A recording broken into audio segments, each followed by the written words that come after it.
Do you love novels, but don't have time to read thousands of chapters? Imagine listening to your favorite stories anytime, anywhere, while driving, working, or relaxing.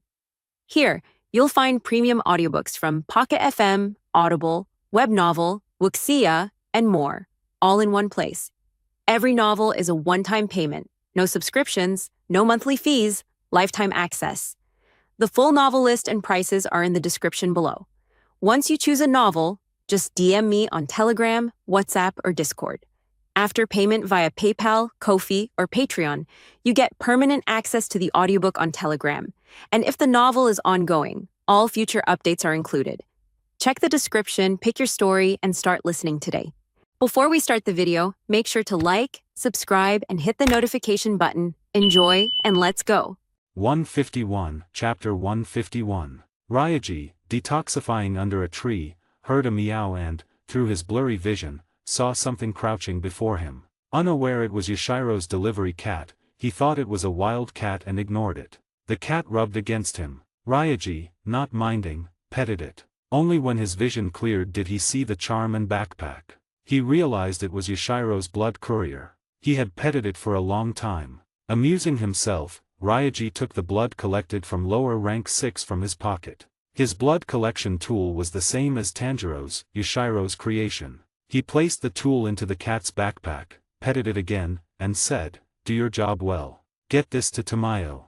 The cat, its delivery complete, left after Ryaji finished petting it. It turned into red smoke a short distance away. Ryaji wasn't surprised. He'd seen stranger things in this demon slayer world. After the cat left, Ryaji continued to recover. After separating from Inashuk, Zenitsu, Nezuko, and the boy, at Zenitsu's insistence, continued searching for the exit. Kyugai's blood demon art had distorted the villa's layout, confusing even the boy, who lived there. Fortunately, Zenitsu had good luck and encountered no danger. During Tanjiro and Kyugai's fight, their space was affected. Zenitsu, Nezuko, and the boy were flung from a second-floor window.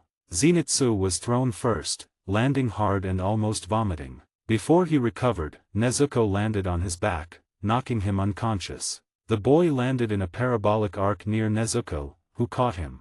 Nezuko stood up, and Zenitsu twitched, eyes rolling. "Nezuko, you, almost, killed, me." Zenitsu, using his last breath, complained weakly. He coughed violently. Nezuko watched silently, showing no apology or intention to comfort him. The boy couldn't stand it and knelt beside Zenitsu, shaking him. "Older brother, are you okay?"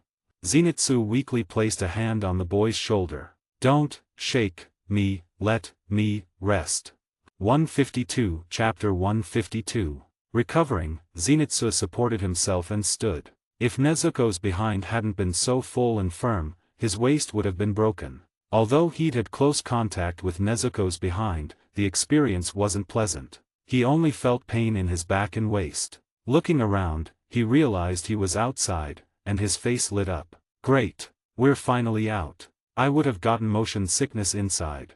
Zenitsu exclaimed happily. The boy wasn't happy, his face showed dejection. He'd come to find his brother, but hadn't, and his sister was separated from him. Zenitsu sensed the boy's worry and patted his shoulder. "Don't worry. Tanjiro's there. Your sister will be fine.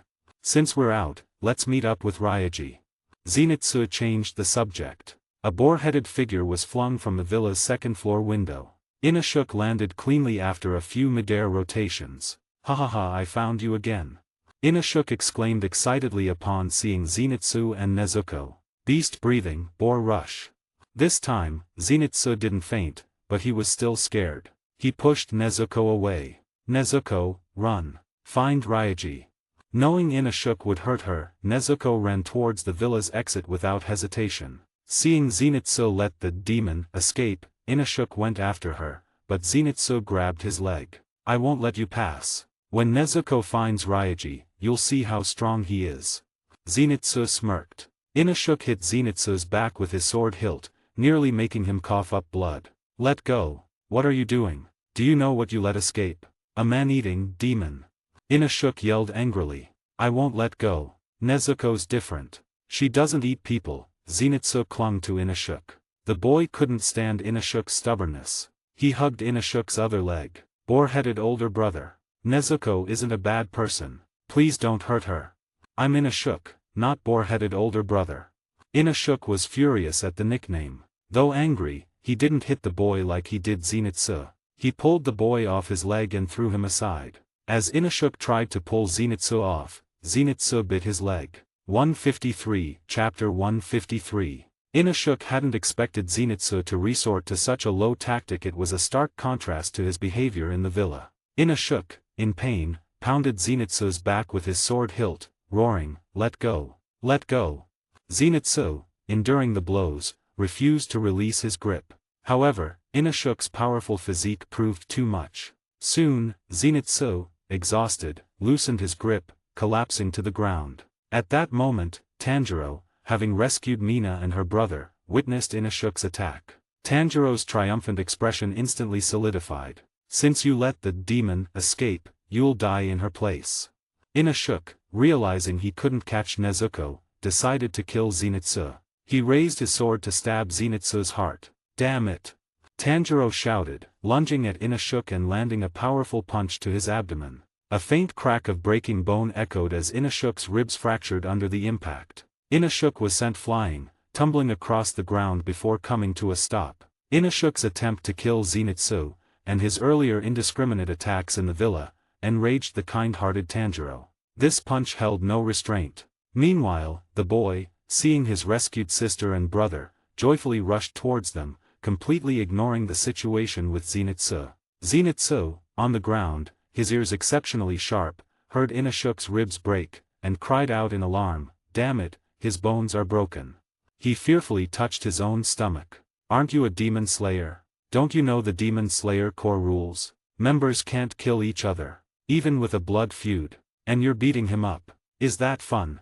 Tanjiro, clenching his fists, angrily and seriously questioned Inashuk. Inashuk, lying on the ground, his abdomen heavily impacted by Tanjiro's punch, had a broken rib and a reopened wound from the earlier blade, which began bleeding again under the pressure. However, Inashuk didn't cry out in pain. Instead, the pain fueled his excitement, and he laughed maniacally. "Ha ha ha. My apologies, I didn't know there were such rules. Then let's fight hand to hand." Inashuk's fighting spirit was ignited by Tanjiro's powerful punch. Tanjiro, utterly bewildered by Inashuk's logic, didn't know how to explain. "You didn't understand. I'm saying demon slayers can't fight each other." Tanjiro attempted to explain further, but Inashuk had no intention of listening, flipping over and charging at Tanjiro. 154, Chapter 154. Even without weapons, are you listening to me? Tanjiro dodged Inashuk's attacks, desperately trying to reason with him. Before Tanjiro could finish, Inashuk, seizing the opportunity of their close proximity, grabbed Tanjiro's shoulders with both hands, leaped, and landed squarely on Tanjiro's back. Tanjiro instantly spun around forcefully, attempting to throw Inashuk off. However, the off-balance Inashuk, just as he was about to be thrown, unexpectedly hooked his feet around Tanjiro's neck, narrowly avoiding being flung to the ground. Seeing that he couldn't dislodge Inashuk, Tanjiro tried to pull him off. But Inashuk, with his legs firmly clamped around Tanjiro's head, used Tanjiro's head as a fulcrum and began to rotate his body. Tanjiro, propelled by the inertia, was forced to spin along with him. Inashuk aimed to use the rotational force to throw Tanjiro off balance. Tanjiro, however, grabbed Inashuk's pants, intending to reverse the situation and throw him off. As the centrifugal force reached its peak, Inashuk released his legs. Fortunately, Tanjiro's grip on Inashuk's pants prevented him from being flung away with significant force. However, before he could fully regain his balance, Tanjiro's grip tore Inashuk's pants. As a result, both Tanjiro and Inashuk were affected by the inertia. Tanjiro stumbled, barely managing to regain his footing, while Inashuk, expertly utilizing the momentum of his landing, planted a single hand on the ground, and with a swift, powerful back kick, aimed at the still staggering Tanjiro. Tanjiro, using his strong core muscles, leaned back sharply. Inashuk's foot missed Tanjiro entirely, passing harmlessly in front of him. Zenitsu, having recovered his breath, sat on the ground, watching the two combatants with utter amazement. That boar's movements are unbelievably agile. He's got a broken rib courtesy of Tanjiro, and yet he's still pulling off moves like that.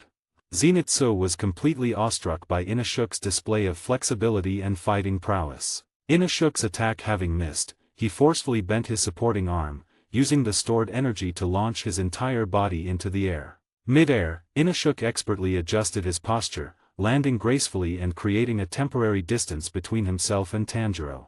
Tanjiro, meanwhile, used his core muscles to regain his balance, preventing any immediate counterattack. Having created this separation, Inashuk immediately launched a second wave of attacks.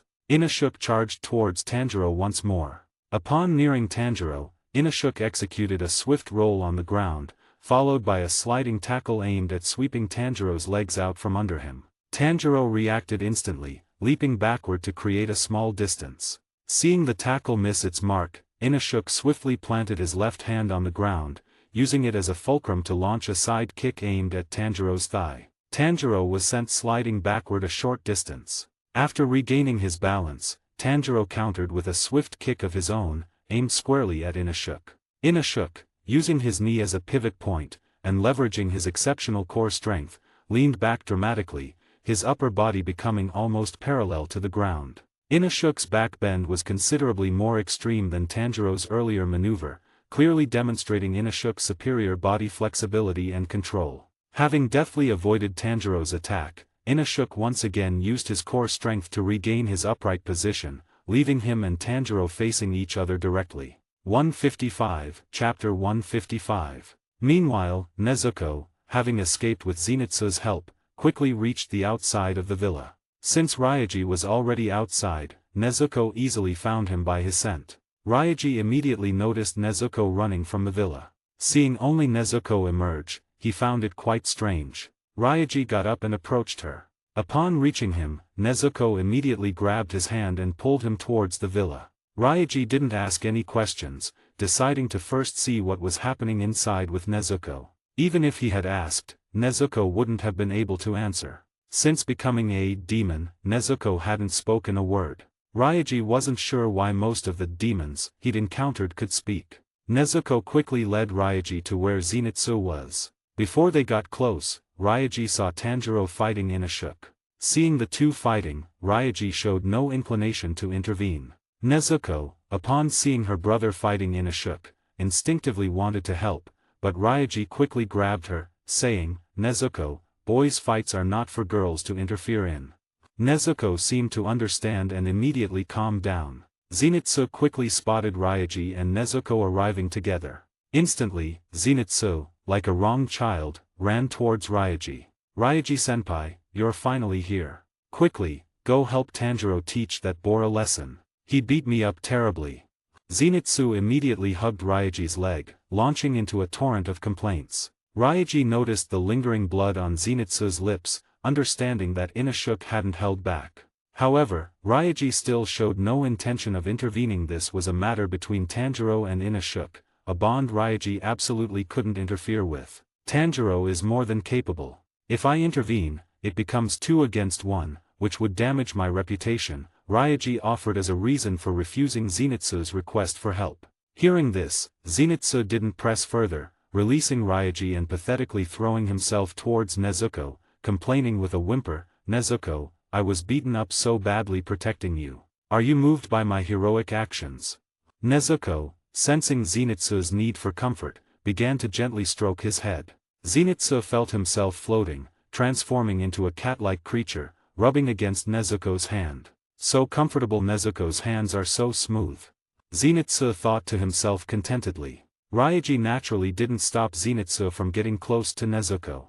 After all, he was essentially the matchmaker. To prevent their budding relationship would be contradictory. Just as Tanjiro and Inashuk stood facing each other, Tanjiro, upon seeing Ryaji arrive, happily turned his head and called out, "Ryaji-senpai." Seizing this opportunity, Inashuk landed a swift punch to Tanjiro's face, sending Tanjiro spinning around from the force of the blow. 156, Chapter 156. Distraction is a major flaw during a fight. Inashuk warned Tanjiro, noticing his lapse in concentration. At that moment, Ryaji addressed Tanjiro, "Tanjiro, don't disgrace your master." Hearing this, Tanjiro regained his focus and launched an attack on Inashuk. However, Inashuk's agility far surpassed Tanjiro's, allowing him to easily evade Tanjiro's attacks and counterattack when the opportunity presented itself. Inashuk, with his superior flexibility and agility, held the upper hand. Tanjiro, while less agile, possessed equally quick reflexes. Therefore, Tanjiro managed to keep pace with Inashuk, minimizing Inashuk's advantage. After a few exchanges, Tanjiro quickly identified Inashuk's attack pattern. His attacks are almost exclusively aimed at the lower body. It's like fighting a wild animal, Tanjiro muttered to himself. Understanding Inashuk's tactics, Tanjiro devised a counter-strategy, then I'll use his own methods against him. Tanjiro swiftly executed a sliding tackle, lowering his body. Evading Inashuk's attack, he planted his right hand firmly on the ground for leverage, then spun around, delivering a sweeping kick aimed at Inashuk's head. Because Inashuk kept his attacks low, his body posture was also very low. To hit Inashuk, Tanjiro had to lower his attack as well. Against anyone else, Tanjiro's kick would have surely connected. The height was perfect. Even if someone tried to jump to avoid it, they would still be hit in the knee or shin. However, Inashuk managed to evade the kick. With incredible flexibility, he performed a straddle split, his upper body flat against the ground. Tanjiro's kick passed harmlessly over Inashuk's back. Immediately after dodging Tanjiro's attack, Inashuk planted both hands on the ground, executing a handstand. Then, using his core strength, he bent at the waist, one leg extending backward in a large C shape, like a scorpion's tail. Tanjiro was struck hard on the back of the head by Inashuk's back kick. Only someone with Inashuk's extraordinary flexibility could perform such a maneuver. A normal person attempting this would suffer irreversible spinal damage, resulting in complete paralysis. The impact from Inashuk's kick caused a bloody nose for Tanjiro. Tanjiro hadn't anticipated such a high-level counterattack from Inashuk, a clear miscalculation on his part. After landing the blow, Inashuk performed several backflips to create distance, boasting to Tanjiro, "See? I'm amazing. I'm amazing. Ha ha ha. And look at this." Emboldened by his success, Inashuk proceeded to demonstrate even more impressive acrobatic feats. Inashuk suddenly bent at the waist, contorting his body into an astonishing arc. 157, Chapter 157. As Inashuk slowly bent backward, his head gradually emerged from between his legs. After performing this astonishing feat, Inashuk laughed triumphantly. The fact that he could laugh while doing it indicated it wasn't overly strenuous. Ryaji, witnessing Inashuk's display, couldn't help but exclaim, "That flexibility. Even if he didn't become a demon slayer, he could make a living as a performer." Zenitsu, completely stunned by Inashuk's display, let his imagination run wild. "Ryaji-senpai, is that boarhead a monster? Is that even humanly possible? Is he maybe a child of a wild boar and a human? Can humans and wild boars even have children? If so, what would my child with Nezuko look like?" Ryaji gave Zenitsu a sharp rap on the head, saying coldly, "What are you thinking about? Try using your brain a little." Mina and her siblings were also astonished by Inashuk's incredible flexibility. Their jaws dropped in amazement. Tanjiro, witnessing Inashuk's amazing feat, while marveling at it, also gave Inashuk a concerned warning, "Don't be reckless. With your injuries, doing this could worsen them." "I wouldn't mind if they did worsen."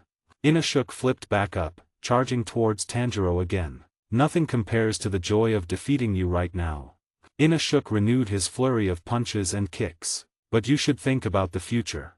Tanjiro dodged Inashuk's attacks. To end this pointless fight, a sudden idea struck him. Seizing the opportunity during Inashuk's attack, Tanjiro grabbed Inashuk's shoulders. Holding him firmly, Tanjiro said with displeasure, "Calm down." Then, Tanjiro headbutted Inashuk's head with full force. This headbutt was Tanjiro's unique technique, first used against a demon in a Buddhist temple. A heavy thud echoed. Zenitsu, terrified, covered his forehead, exclaiming, "Oof. That sound. Did their skulls crack?"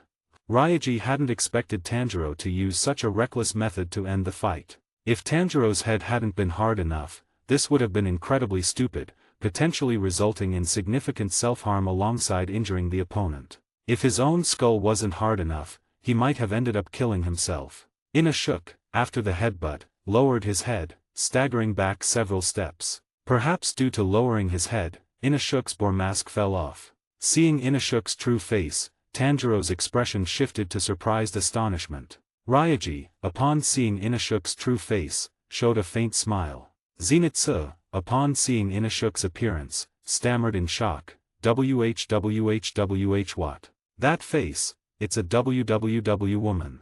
158 Chapter 158. What do you mean by that? Got a problem with my face?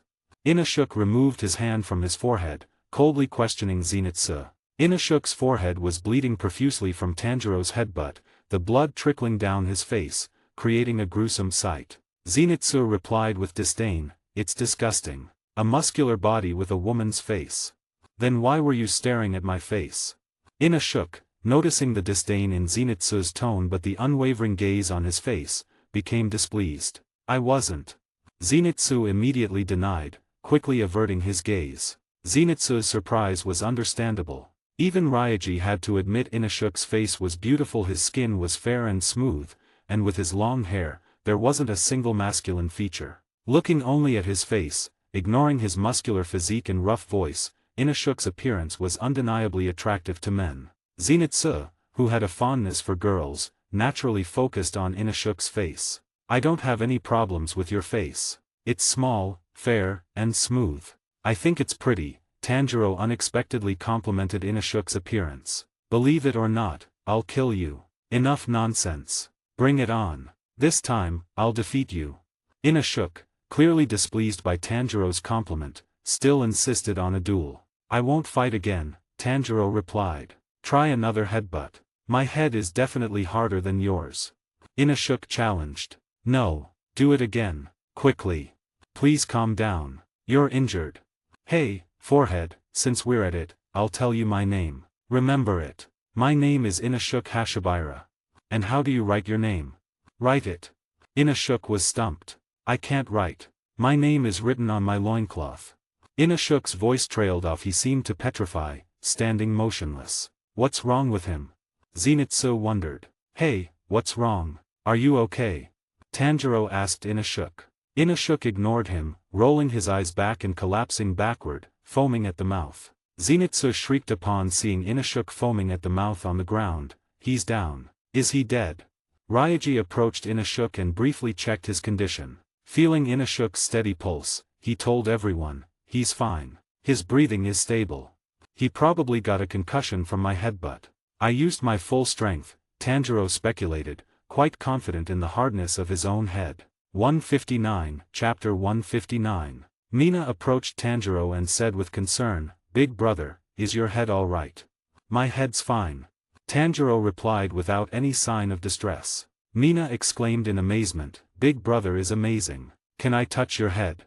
Tanjiro leaned his head forward, allowing Mina to touch it. Zenitsu stared at Tanjiro as if he were a freak, thinking, "That's terrifying. Tanjiro's head didn't even bleed. How hard is his skull? If I got hit like that, I'd probably die instantly."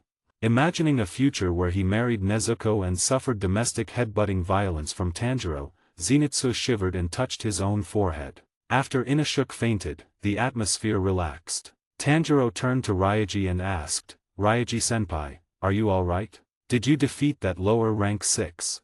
Ryaji nodded, calmly replying, "Yes." "How's the situation in the villa? Is everything taken care of?"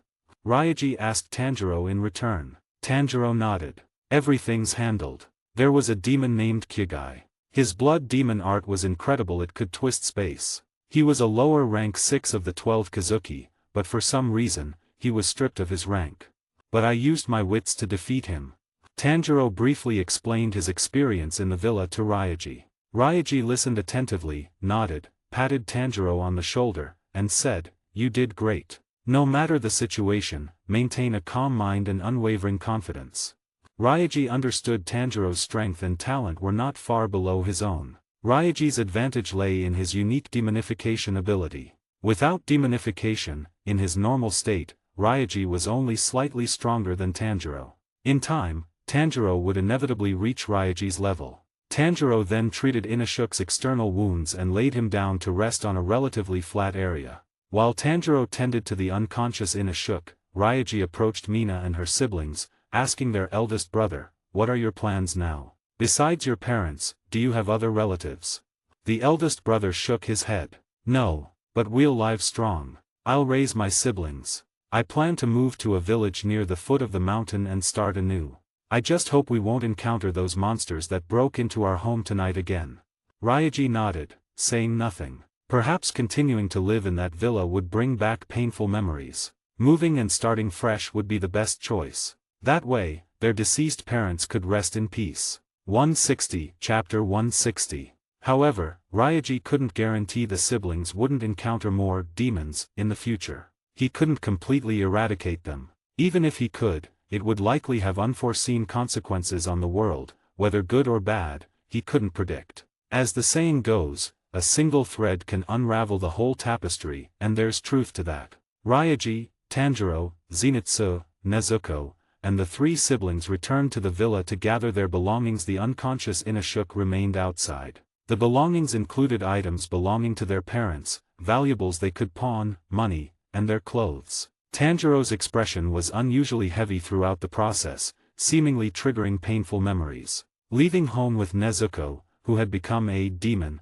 he had gone through a similar process of gathering his family's belongings. Returning to the room where the siblings' parents had been killed, they found their bodies. Their expressions were filled with despair and terror, a horrifying sight. The most shocking aspect was the gruesome hole in their abdomens, their insides completely devoured by the demon. Ryaji frowned slightly at the scene. Tanjiro gasped, covering Mina's eyes to shield her from the horror. Zenitsu's face was filled with terror, his body tensed as he clung to Ryaji's clothes, hiding behind him. Nezuko, despite being a demon, showed no reaction to the corpses that should have been her food. The eldest brother, despite his fear, rushed to his parents' bodies, kneeling and weeping uncontrollably. His weeping caused his younger siblings to cry as well. Tanjiro comforted Mina. Once their emotions subsided, he said to Ryaji, "Ryaji-senpai, let's bury Mina's parents." Ryaji nodded. Not just their parents, but everyone else in the villa.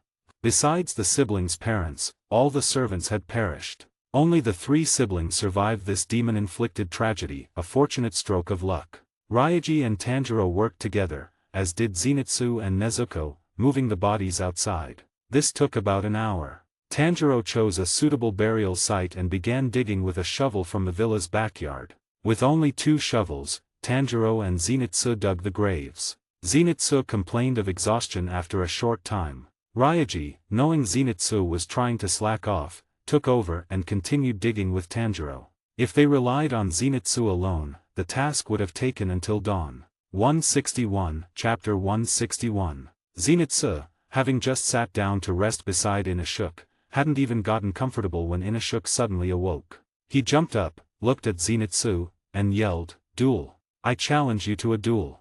"Damn it! Again!" Zenitsu leaped up and ran. Inashuk chased after him, shouting, "Don't run. Let's duel. Who wants to duel a violent maniac?" Zenitsu retorted angrily. Zenitsu immediately hid behind Nezuko. Inashuk saw Ryaji and the others digging and stopped, asking, "What are you doing?" Ryaji and Tanjiro stopped working. Tanjiro explained, "We're burying the dead." Inashuk, "Come help." Inashuk showed no interest in helping, refusing, "What's the point of burying corpses? I'm not doing that. I won't help." "Forget that. Let's duel." Inashuk again urged Tanjiro to stop and duel him. "Is this guy an idiot? He doesn't understand the significance." Zenitsu thought, looking at Inashuk like he was a fool. Even though he was usually cowardly, Zenitsu understood the importance of respecting the dead. Ryaji watched Inashuk silently, saying nothing. "I understand. You can't help because you're injured. It's okay. If you're hurt, rest." "Ryaji-senpai, Zenitsu, and I can handle this," Tanjiro said, finding a reason for Inashuk's refusal. Only someone as kind as Tanjiro could be so understanding. Others wouldn't bother with Inashuk's eccentric behavior. Ryaji was an example of this. Being more normal, he couldn't treat Inashuk the same way Tanjiro did. Tanjiro's words struck Inashuk, implying he was a weakling who couldn't do anything because of a minor injury. Inashuk, with his immense pride and competitiveness, roared, "What? You dare underestimate me? It's just burying people. I'll bury more than anyone, 100, 200. Ryaji tossed his shovel in front of Inashuk. "Then let's have a contest, you and Tanjiro. See who buries more, faster." Zenitsu slyly understood Ryaji's true intention, to make Inashuk do the work for free. He didn't expose Ryaji, only marveling at his clever scheme. 162 Chapter 162 The kind-hearted Tanjiro, completely oblivious to Ryaji's intentions, worried about Inashuk's injuries. Ryaji-senpai, this isn't good. Inashuk is still injured. This hard labor might worsen his wounds. Tanjiro warned. Ryaji patted Tanjiro's shoulder, smiling, don't worry, it won't affect his injuries. Don't you see how eager he is to compete with you? Ryaji gestured for Tanjiro to look at Inashuk. Seeing the shovel, Inashuk began stretching his legs, excitedly laughing at Tanjiro, ha ha ha, I'll definitely win this contest. Seeing Inashuk's determination, Tanjiro knew he couldn't dissuade him and reluctantly agreed to the competition. Inashuk, energized, dug incredibly fast, but flung the dirt everywhere, disregarding others. To avoid the flying dirt, Ryaji, Zenitsu, Nezuko, and the siblings moved to a safe distance. Tanjiro had the unenviable task of digging while dodging Inashuk's flying dirt. With Inashuk's enthusiastic help, all the bodies were buried as dawn approached. Nezuko tugged on Ryaji's sleeve, mimicking a sleeping gesture, indicating it was time for her to rest. Ryaji understood and checked the time. It was almost dawn. He had Tanjiro bring the fog cloud fur wooden box and Nezuko entered it. Zenitsu bid Nezuko a reluctant farewell. Nezuko, see you tomorrow night. Don't miss me too much. Ryaji immediately gave Zenitsu a sharp rap on the head, saying, your emotions are a bit excessive. It's not like you're never going to see her again. Ha ha ha, I buried more than you. I win. Inashuk boasted to Tanjiro. Tanjiro didn't mind, expressing sincere gratitude for Inashuk's help despite his injuries. Thank you, Inashuk. Inashuk, ignoring the thanks, said, I'll train my head until it's harder than yours. Then we'll see whose head is harder. Until then, I'll stay by your side until I defeat you. Tanjiro twitched at the corners of his mouth. If that happened, one of them would surely die from a head injury. Tanjiro didn't want to die so soon, especially before Nezuko became human again. Tanjiro smiled and said, go for it. Everyone except Inashuk prayed at the graves. Inashuk, meanwhile, began headbutting a tree trunk to strengthen his skull. 163 Chapter 163 After Ryaji and the others finished praying, a crow from the Demon Slayer Corps flew down. The crow circled for a moment before landing in front of the eldest sibling, who possessed rare blood, and said, extend your hand. The eldest sibling extended both hands. The crow placed a small pouch in his hands, saying, this is a demon-repelling pouch. With your rare blood, you must always carry it. The crow then landed on Tanjiro's shoulder. Tanjiro's keen sense of smell detected the scent of wisteria flowers. Wisteria, he said. Wisteria? The boy asked, confused. Ryaji explained, demons fear wisteria. To avoid encountering those monsters, carry this with you. If possible, plant wisteria where you settle. It will keep you safer. I understand, the boy replied, taking the warning to heart. The crow took flight again, announcing, let's go down the mountain. Follow me. Ryaji and the others prepared to leave. Tanjiro carefully put the fog cloud fur box back on his back. Inashuk, still headbutting the tree, chased after them, pointing at Tanjiro, we haven't finished our duel. You can't run. I don't need you to call me that. I have a name, Tanjiro Kamado. Tanjiro retorted. Tanjiro Kamado. I will defeat you. Inashuk assumed a fighting stance. It's not Tanjiro. It's Tanjiro. Tanjiro corrected him seriously. Whatever, you're Tanjiro. Inashuk refused to correct himself. No. Tanjiro insisted. Yes, you are. Inashuk stuck to his guns. During their argument, Ryaji swiftly gave them both a sharp rap on the back of their heads, causing them to wince in pain. Ryaji cleverly avoided Tanjiro's forehead, targeting the back of his head instead, knowing Tanjiro's forehead was exceptionally hard. Quiet. Ryaji said calmly. Tanjiro, knowing Ryaji disliked unnecessary noise, shut his mouth. Inashuk, oblivious, jumped up, pointing at Ryaji, a sneak attack. Do you want to fight me too? He lunged at Ryaji. Ryaji deftly dodged the attack, swiftly striking Inashuk's neck with a hand chop, knocking him unconscious. Seeing Ryaji incapacitate Inashuk with a single maneuver, Tanjiro was impressed. Ryaji's skill was clearly on a different level. Zenitsu, you have a task, Ryaji said, clapping Zenitsu on the shoulder. Yes, Ryaji-senpai, Zenitsu replied with a look of resignation, already knowing what the task entailed. 164, Chapter 164. Under Ryaji's stern gaze, Zenitsu reluctantly hoisted Inashuk onto his back. Seeing Zenitsu's unhappy expression, Ryaji consoled him, "Why the long face? Inashuk has a pretty face, after all. Just think of it as carrying a beautiful woman." Ryaji removed Inashuk's boar mask. Zenitsu looked at Inashuk's pretty face and felt even more confused. "Ryaji-senpai, put the boar mask back on. I can't stand looking at that face." Even with Inashuk's stunning beauty, Zenitsu couldn't bring himself to like him. The combination of Inashuk's muscular physique and gruff voice made him nauseous. Zenitsu felt Inashuk was a divine punishment, a beautiful beast. Despite his fondness for beautiful women, he couldn't stand Inashuk. He was a man, and a violent one at that. Ryaji, seeing Zenitsu's discomfort, replaced the boar mask. After about 2 hours of travel, they reached the village at the foot of the mountain. They found the girl Zenitsu had proposed to and explained the siblings' situation. With the family's agreement, the siblings were temporarily housed there. The girl remained wary of Zenitsu, but he behaved himself. Perhaps because he considered Nezuko his future wife, Zenitsu was more reserved than usual. This was Ryaji's final act of assistance. Leaving the girl's house, a crow landed on Tanjiro's shoulder, saying, "Recovery. Recovery. Follow me." Tanjiro was puzzled. Crows usually delivered missions this time, it was for rest and recovery. Did the Demon Slayer Corps have a dedicated recovery facility? The crow flew off. Ryaji, Tanjiro, Zenitsu, Nezuko, and Inashuk followed the crow. Ryaji didn't need recovery, he'd sustained no injuries. The only serious issue, the poison, had been completely eliminated by his wood-breathing techniques. While Ryaji didn't need rest, the others did. Inashuk was the most injured, followed by Tanjiro, and then Zenitsu.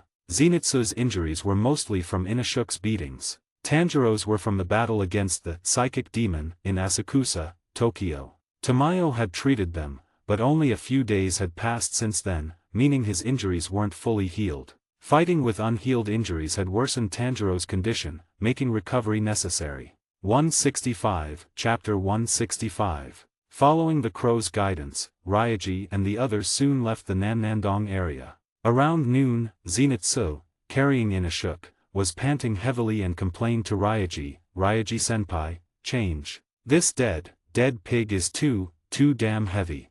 "Who's a dead pig?" Inashuk, on Zenitsu's back, suddenly awoke, grabbed Zenitsu's ears, and twisted them hard. "Ah!" Zenitsu screamed, "Let go! Let go! Duel! Youngster!" Inashuk refused to let go, challenging Zenitsu. Zenitsu, seeing Inashuk wouldn't release his grip, reached for Inashuk's crotch, squeezing gently, threatening, "Let go. You boarhead. Don't push me." Feeling the pain, Inashuk realized he'd been caught. He was furious but dared not act, angrily saying, "You yellow-haired brat. You're using such a cheap shot."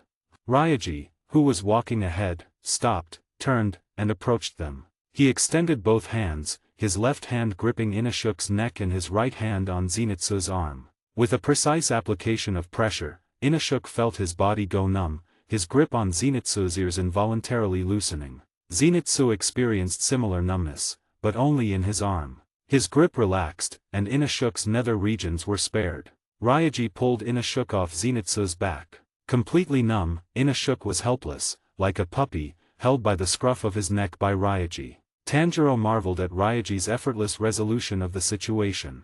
Ryaji's skill stemmed from a book on human neurology he'd read while bored at Tamayo's house. His understanding of the nervous system allowed him to precisely apply pressure to paralyze Inashuk and Zenitsu. After separating them, Ryaji released his grip.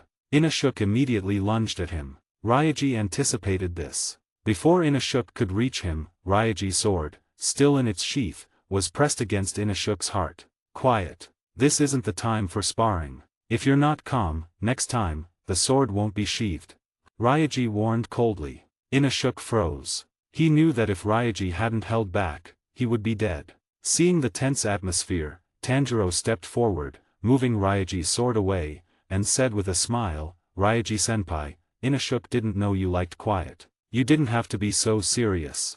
166, Chapter 166. Ryaji's actions weren't born from dislike, but from a dislike of Inashuk's boisterousness. He also needed to maintain his authority, otherwise, Inashuk would walk all over him. Inashuk, Ryaji-senpai didn't mean anything bad. He just wants you to be quiet, Tanjiro explained, fearing Inashuk might misunderstand Ryaji's intentions. A duel requires consent.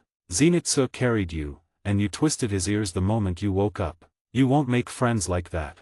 Ryaji sheathed his sword. Inashuk wasn't one to hold grudges. He quickly forgot Ryaji's actions and asked, "Friends? What are friends?" Zenitsu, rubbing his sore ears behind Ryaji, thought Inashuk was an idiot for asking such a question. Tanjiro was surprised Inashuk didn't know what a friend was, but kindly explained, "Friends are like me, Ryaji-senpai, and Zenitsu. We get along peacefully when there's no danger and face danger together. So that's it. Friends aren't important. What's important is that I'll headbutt you unconscious, Tanjiro. And you, white hair, I'll defeat you too." Inashuk showed no interest in friendship, pointing at Ryaji and vowing to defeat him. Ryaji ignored him, telling Zenitsu, "Zenitsu, let's go." "Yes, Ryaji-senpai," Zenitsu replied, eager to avoid further interaction with Inashuk. Without Inashuk on his back, Zenitsu felt relieved. Tanjiro reminded Inashuk, "Let's catch up." He ran after them. The crow seemed to know Inashuk had woken up and increased its speed. Seeing them ignore him, Inashuk chased after Ryaji, quickly overtaking him and running ahead. "Ha ha ha, I passed you." Inashuk laughed triumphantly. Ryaji didn't speed up or respond to the taunt, maintaining the crow's pace. However, Inashuk's speed gradually decreased due to his injuries and exhaustion, allowing Ryaji to overtake him. Inashuk gritted his teeth and sped up again. Ryaji remained silent until Inashuk was nearing his limit. "If you don't want to die, slow down, regulate your breathing, and fall back." Inashuk stubbornly refused to yield. Ryaji added, "If you continue, you'll die on the way. Dying before defeating Tanjiro would be embarrassing." 167, Chapter 167. Inashuk understood his physical condition continuing would lead to his demise, as Ryaji had warned.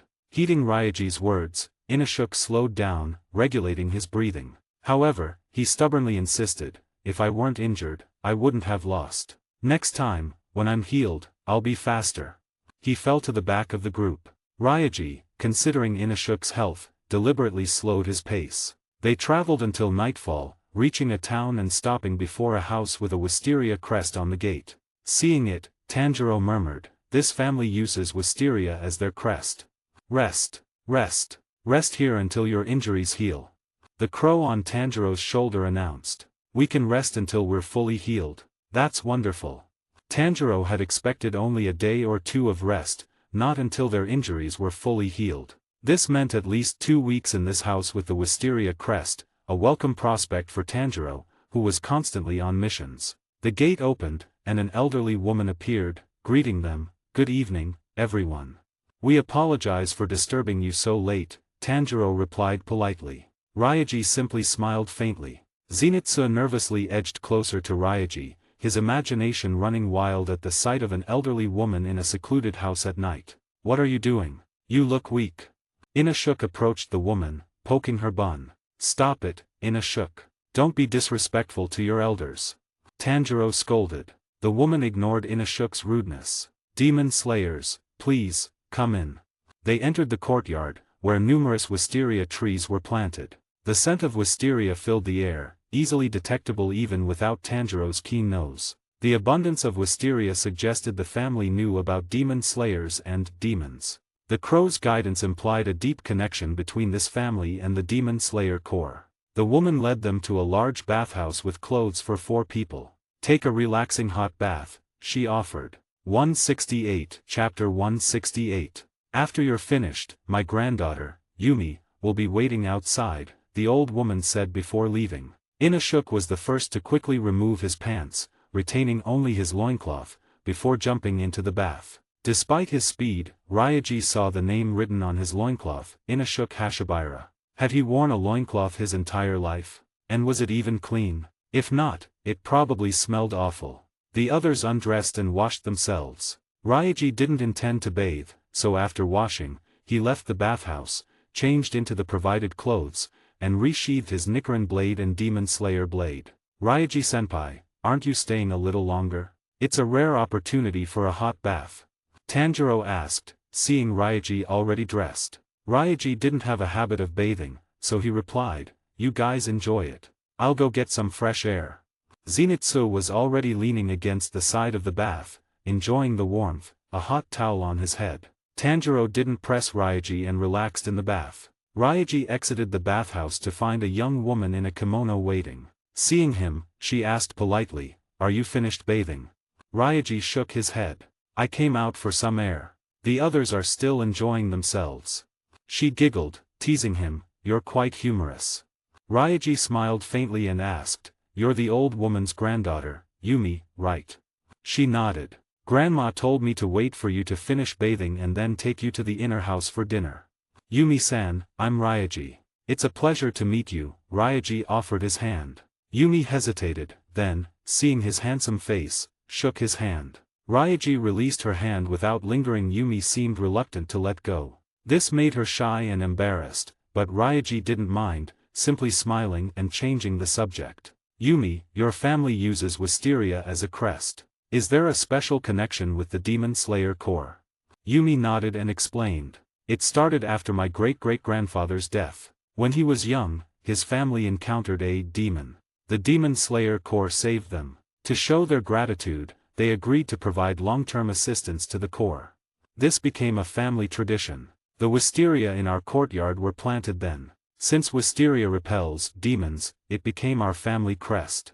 169, Chapter 169. My family only provides assistance to demon slayers as much as we can. We don't have any special relationship with the inner workings of the Demon Slayer Corps. My grandmother and I don't know anything about their internal affairs.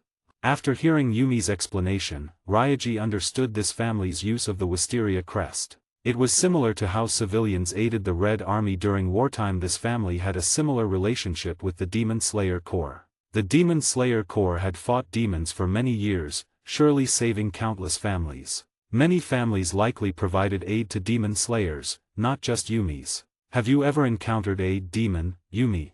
Ryaji curiously asked. Yumi shook her head. No, I don't want to meet those man-eating monsters. Though she hadn't encountered a demon, Ryaji sensed her aversion to them. He suspected the wisteria in the courtyard and the wisteria pouch she carried were key factors, the scent likely ingrained over time. Ryaji, do demons all look like monsters? Yumi asked, curious. She assumed Ryaji, as a demon slayer, had seen many. Besides some unusually deformed ones, most demons look human. After all, they're transformed humans, Ryaji replied. Demons are transformed humans? Why do people become demons? Yumi asked in surprise. This was the first time she'd heard this. Only her great-great-grandfather's generation had seen demons, subsequent generations hadn't. Their knowledge of demons came from his stories, man-eating monsters that feared wisteria, sunlight, and the Nichiren blades. Beyond that, they knew nothing. Ryaji nodded, changing the subject. All right, let's end this topic. Knowing too much isn't always good. He didn't want to continue. Knowing too much might not be beneficial for Yumi. He avoided explaining how humans become demons, fearing it might inspire her to become one. While that was an exaggeration, Yumi shouldn't know too much. She only needed to know what demons feared. Yumi didn't press further, but her worldview was shaken by the revelation that demons were transformed humans. At that moment, Tanjiro and the others, having finished bathing, emerged from the bathhouse. That bath was so refreshing, Zenitsu said, stretching. He saw Ryaji and Yumi. Seeing Yumi's figure, Zenitsu was captivated and shouted, Gee, goddess. 170, Chapter 170. Where? Tanjiro, prompted by Zenitsu's words, looked around for the supposed illicit rendezvous. Zenitsu grabbed Ryaji and Yumi, declaring, I've caught you too. Yumi, startled, turned, looking at Zenitsu with a surprised expression. Ryaji-senpai, so you weren't bathing, you were chasing after the old woman's granddaughter, secretly meeting her behind our backs. Zenitsu accused, pressing close to Ryaji. Ryaji remained impassive. Yumi, hearing the misunderstanding, anxiously tried to explain, that, you. Zenitsu cut her off, continuing his dramatic accusation, no need to explain. Ryaji-senpai must have seduced you first. Don't worry, I'll get justice for you. Tanjiro was speechless, watching Zenitsu's accusations against Ryaji and Yumi. He hadn't seen any inappropriate behavior between them. Why did Zenitsu see an affair? And what about Zenitsu's own clingy behavior with the girl earlier? Inashuk stood silently, observing the scene without comment. As Zenitsu finished, Ryaji calmly flicked Zenitsu's forehead, saying, "Zenitsu, you're overreacting. If this is considered a date, then your behavior with that girl earlier was practically assault." Zenitsu, realizing his mistake, clutched his throbbing forehead, whining, "I'll tell your fiancé, Aoi Kanzaki, that you're dating other girls." Ryaji chuckled. Zenitsu was acting as Aoi's informant. Yumi, surprised to hear about Ryaji's fiancé, looked at him with a curious expression. "You're just as bad. If you're too fickle, Tanjiro won't let you be with Nezuko." Ryaji countered. "Tanjiro, believe me, I'm definitely not as fickle as Ryaji-senpai." Zenitsu immediately ran to Tanjiro, emphasizing his loyalty. Ignoring Zenitsu, Tanjiro approached Ryaji and Yumi, introducing himself and the others. "You're the old woman's granddaughter, Yumi, right? I'm Tanjiro Kamadu. This white-haired gentleman is my senior brother." Ryaji, the one shouting about adultery, is Zenitsu. He's always been rather impulsive, and the one with the boar head mask is Inashuk Hashibira. Yumi, already acquainted with Ryaji, focused her attention on Tanjiro, Zenitsu, and Inashuk. "It's a pleasure to meet you all. Since you've finished washing, please come inside. Dinner is ready," Yumi said, bowing respectfully. She was ready to lead them to the inner house to fulfill her duties as a hostess. 171, Chapter 171. They didn't linger and followed Yumi inside. Tanjiro curiously asked Ryaji, "Ryaji-senpai, what were you talking about with Yumi?" Yeah, come clean. Were you secretly hitting on the granddaughter?" Zenitsu, also curious, pressed closer, intensely interested in what happened between Ryaji and Yumi. Ryaji instantly flicked Zenitsu's forehead, causing him to recoil, clutching his head. "I just asked about the Wisteria crest. Yumi's family was saved by the Demon Slayer Corps, so they provide assistance to demon slayers in return. Wisteria repels demons, so they planted wisteria trees, which became their family crest," Ryaji calmly explained to Tanjiro. Tanjiro now understood why the crow had led them here. Disappointed by the lack of juicy gossip, Zenitsu approached Yumi, persistently asking, "Yumi-san, Ryaji-senpai really wasn't hitting on you?" "No," Yumi replied politely, surprised by Zenitsu's persistence. Tanjiro, fed up, pulled Zenitsu back, saying, "Zenitsu, you think Ryaji-senpai is like you. You can't keep your eyes off girls. Even if Ryaji-senpai doesn't initiate, with his looks, he'd probably get hit on. I have to keep an eye on him for Aoi. I can't let him be easily seduced," Zenitsu retorted. Ryaji agreed with the first part, but not the second. He wouldn't be easily seduced like Zenitsu. Zenitsu actually compared himself to Ryaji. Ryaji simply smiled faintly. Yumi, however, was offended. While she admitted Ryaji was attractive, she wasn't the type to pursue handsome men. She stopped, turned, and glared at Zenitsu, scolding, "You idiot." Zenitsu was stunned, looking at Ryaji and Tanjiro, asking, "Ryaji-senpai, Tanjiro, what's wrong with Yumi-san? Why did she call me an idiot? Did I do something wrong?" Yumi, still angry, quickened her pace. Tanjiro was also confused, shaking his head at Zenitsu. Only Ryaji understood the situation. He smiled knowingly at Zenitsu, patting his shoulder. "Zenitsu, remember, loose lips sink ships." 172, Chapter 172. Ryaji followed Yumi. Yumi, observing Ryaji's demeanor, found herself increasingly drawn to him.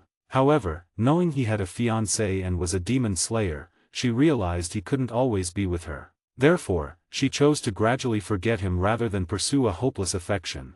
Tanjiro, no longer dwelling on Yumi's outburst at Zenitsu, followed Ryaji. It wasn't him she'd scolded. Zenitsu, still confused, called out to Ryaji, "Ryaji-senpai, what did that mean?" Inashuk approached Zenitsu, asking, "Want to warm up before dinner?" Zenitsu, feeling threatened, immediately ran after Ryaji. Yumi led them to a room with dinner already laid out on the table, for generous servings of tempura, rice, and miso soup. The tempura was freshly fried, steam still rose from the plates. "Please, have a seat. If you need anything, just call me. I'll be outside." Yumi gestured for them to enter. Inashuk rushed in, choosing a seat and sitting down unceremoniously. "Thank you, Yumi-san," Tanjiro said politely, following Ryaji and Zenitsu into the room. Yumi nodded, closed the door after they entered, and waited outside. Inashuk, clearly starving, began eating his portion before the others. Tanjiro placed the fog cloud fur box in the corner, sat opposite Ryaji, and said politely, "Ryaji-senpai, please go ahead." With their master absent, Ryaji, as the senior, took the place of an elder. Tanjiro waited for him to start eating before doing so himself. Zenitsu, while not their fellow disciple, out of respect for Ryaji and his upbringing, also waited for him. Ryaji nodded at Tanjiro and began eating. Inashuk ate without paying attention to the others. Except for Zenitsu, who found Inashuk's eating habits off-putting, Ryaji and Tanjiro ignored him. After dinner, Yumi came in to clear the dishes. While she was cleaning, Yumi's grandmother arrived with a doctor, who examined everyone. Everyone except Ryaji was injured. Inashuk was the worst, with both internal and external injuries. The doctor discovered 4 broken ribs, 2 broken by Tanjiro's punch. Tanjiro had 3 broken ribs. Surprisingly, Zenitsu had 2 broken ribs as well. 173, Chapter 173. The doctor first treated Zenitsu and Inashuk's external wounds. He stitched Inashuk's abdominal wound to promote healing and minimize scarring. Zenitsu's injuries were bruises from Inashuk's blows, not serious. He only needed a topical analgesic balm. For the broken ribs, the doctor used bamboo splints to immobilize Tanjiro, Zenitsu, and Inashuk. This restricted their movement, crucial for bone healing. Excessive movement could prolong healing or cause misalignment. Tanjiro also had minor muscle strains, so the doctor prescribed a muscle recovery liniment. After giving the liniment to the grandmother, the doctor left. Yumi was surprised that only Ryaji was uninjured. The grandmother gave the liniment to Yumi, instructing her, "Yumi-san, please apply the liniment to Tanjiro." Yumi nodded, accepting the task. The grandmother left the room. Yumi looked at Tanjiro. "Tanjiro, just lie down with your upper body exposed, like Inashuk." Tanjiro looked at Inashuk, whose robe was loosely draped around his waist, held by a belt. Tanjiro removed his arms from his sleeves. The robe fell down. Exposing his upper body to a stranger made him shy and nervous. Still, he lay down as instructed. Yumi knelt before him and began applying the liniment. Seeing Tanjiro receiving such attentive care, Zenitsu became envious and approached Yumi, holding his balm. "Yumi-san, I'm injured too. Could you apply this balm to my back later?"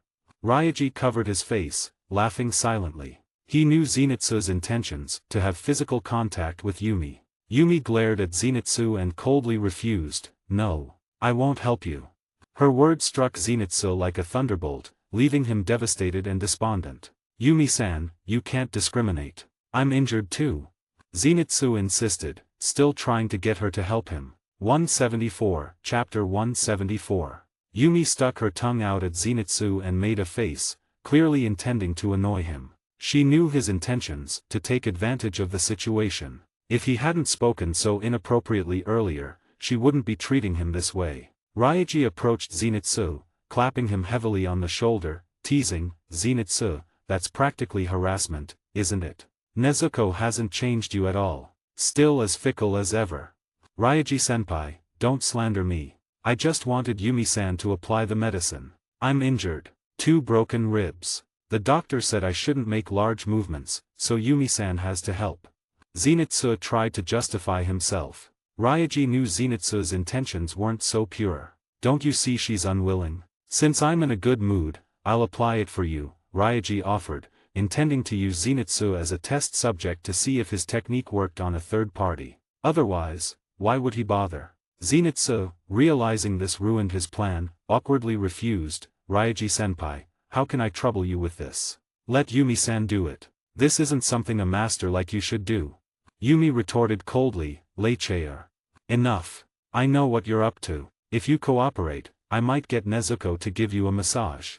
Ryaji pulled Zenitsu aside, removed his shirt, tripped him, and almost sent him sprawling onto the tatami mat. However, Ryaji caught him by his belt before he fell. He released the belt and took the liniment. Hearing Ryaji's last sentence, Zenitsu stopped resisting, excitedly asking, Ryaji-senpai, is that true?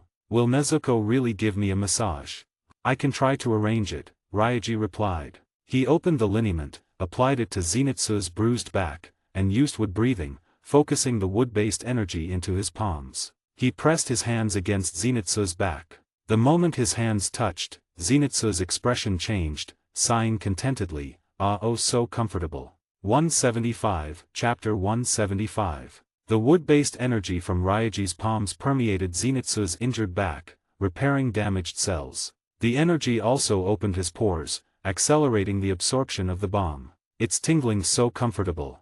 Zenitsu, unexpectedly enjoying the sensation, moaned softly. Ryaji, surprised by his reaction, slapped his back. The sudden pain made Zenitsu yelp, complaining, Ryaji-senpai, why did you hit me? Quiet down, stop moaning like that. Ryaji said flatly. Zenitsu quieted, silently enjoying the treatment. Yumi chuckled at Ryaji's teasing remark. His humor was unexpected. Tanjiro curiously watched them. Why was Zenitsu so comfortable? Was there something special about Ryaji's technique? He didn't interrupt. After a few minutes, Ryaji stopped. The balm had been fully absorbed, leaving Zenitsu's skin dry. The bruises were significantly faded, some were completely gone. The comfortable feeling vanished, leaving Zenitsu wanting more. Ryaji-senpai, is that all? Ryaji patted his back again. How long do you want to enjoy this? Weren't you reluctant just now? Zenitsu awkwardly smiled, sat up, and tested his back. The pain had lessened considerably. He was amazed, asking, Ryaji-senpai, what did you do? My injuries improved so much.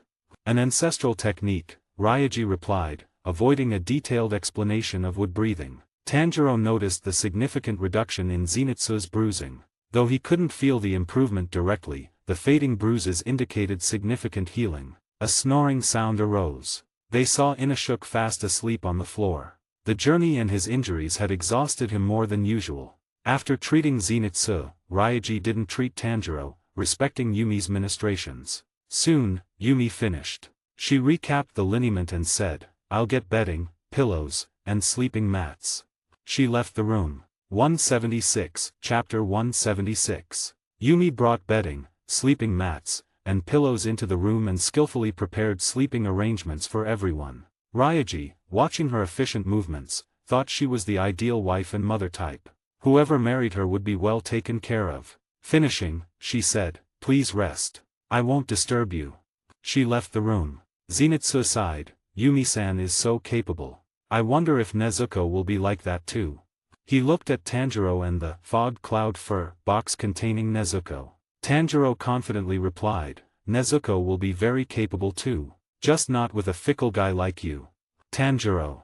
I'm devoted to Nezuko. Don't slander me. Ryaji-senpai approves of us, don't you trust his judgment?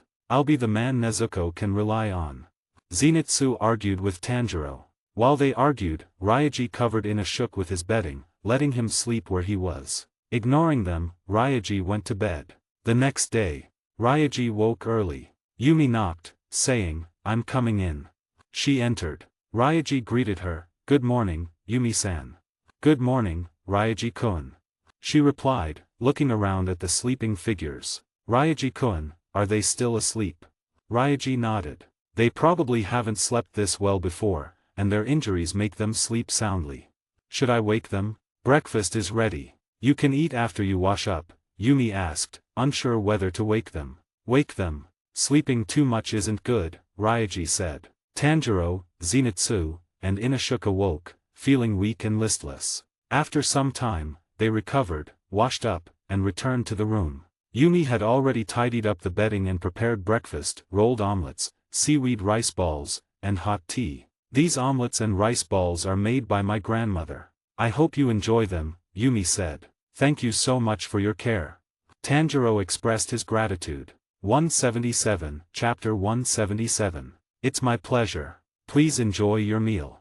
I'll leave you now, Yumi replied humbly. She left without lingering. Tanjiro, receiving such thoughtful hospitality from a stranger, felt somewhat embarrassed. He could only express his gratitude verbally. Yumi diligently prepared 3 meals a day for them, attending to their every need. They lived like princes, pampered by their personal attendant. The doctor checked on Tanjiro, Zenitsu, and Inashuk's injuries. Inashuk's stitches were removed after a few days of healing. Tanjiro and Zenitsu only needed rest and regular application of medicine, administered by Yumi. Zenitsu finally got his wish after persistent pleading. However, Yumi's application was simple. The experience and healing effect couldn't compare to Ryaji's wood-breathing technique. Though not as satisfying as Ryaji's treatment, Zenitsu was pleased, enjoying the attention. Ryaji also treated Tanjiro with wood-breathing, and Tanjiro, experiencing the magic of Ryaji's hands, understood their power. He healed faster than Inashuk and Zenitsu.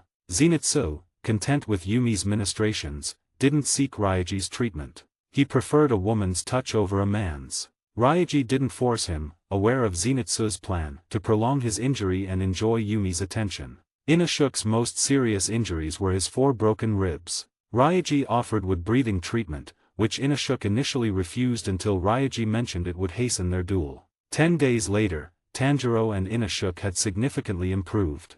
Zenitsu, having refused Ryaji's treatment, was the slowest to recover. Tanjiro and Inashuk could remove their splints, but Zenitsu needed more time. Seeing their progress, Zenitsu begged Ryaji for treatment. "Didn't you say you didn't need my help? Go find your Yumi-san," Ryaji teased. "Ryaji-senpai, if you don't help, we'll have to stay here much longer. Wouldn't you feel bad about that?"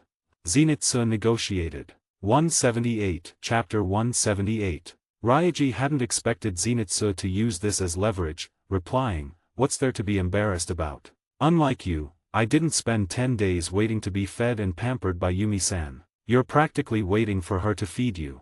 During those 10 days, Ryaji, not needing to rest, helped Yumi with chores, even accompanying her to the market. Of the 3 injured men, Zenitsu had it the easiest. He was just short of having Yumi feed him. Zenitsu, slightly ashamed, scratched his head. "I'm injured. Injured people deserve special treatment." Ryaji didn't argue, using wood-breathing to accelerate the healing of Zenitsu's broken bones. A normal recovery would have kept them at Yumi's house for a month, which Ryaji found excessive. He wasn't embarrassed, just annoyed by Zenitsu's comfortable lifestyle. 10 days later, Tanjiro, Zenitsu, and Inashuk were mostly healed. They prepared to leave. Yumi's grandmother, concerned, called the doctor for another checkup. The doctor was surprised to find them nearly fully recovered. Once they were deemed healed, the grandmother agreed to their departure. They changed back into their own clothes, now freshly laundered by Yumi and subtly scented with wisteria. As they changed, a crow flew in through a crack in the window and landed on the tatami mat. "North-northeast. North-northeast. Your next mission is Mount Natagumo in the north-northeast. Proceed immediately." The crow relayed their new assignment. They left the room, fully prepared. Yumi and her grandmother walked them to the gate. "Thank you for your care," Tanjiro bowed deeply. Ryaji and Zenitsu followed suit. Yumi and her grandmother returned the bow. Inashuk, seemingly unaware of proper etiquette, watched blankly. Zenitsu pushed his head down. "What are you doing?" Inashuk grumbled. "You idiot. It's a sign of respect and gratitude to Yumi's family." Zenitsu, always mindful of etiquette in formal settings, scolded him. 179 Chapter 179 Urged by Zenitsu, Inashuk bowed to Yum and her grandmother. Yum's grandmother took the flint from Yum and said to Ryaji, Tanjiro, and the others, "Let me use this to ward off evil spirits." "Thank you very much." Tanjiro replied gratefully. Sparking the flint on the backs of those about to journey was accustomed to avert bad luck. Tanjiro and Zenitsu turned around. Ryaji followed suit. Inashuk, however, remained stubbornly in place, prompting Zenitsu to physically turn him around. "What now?" Inashuk asked, bewildered. "Don't ask. Just turn around."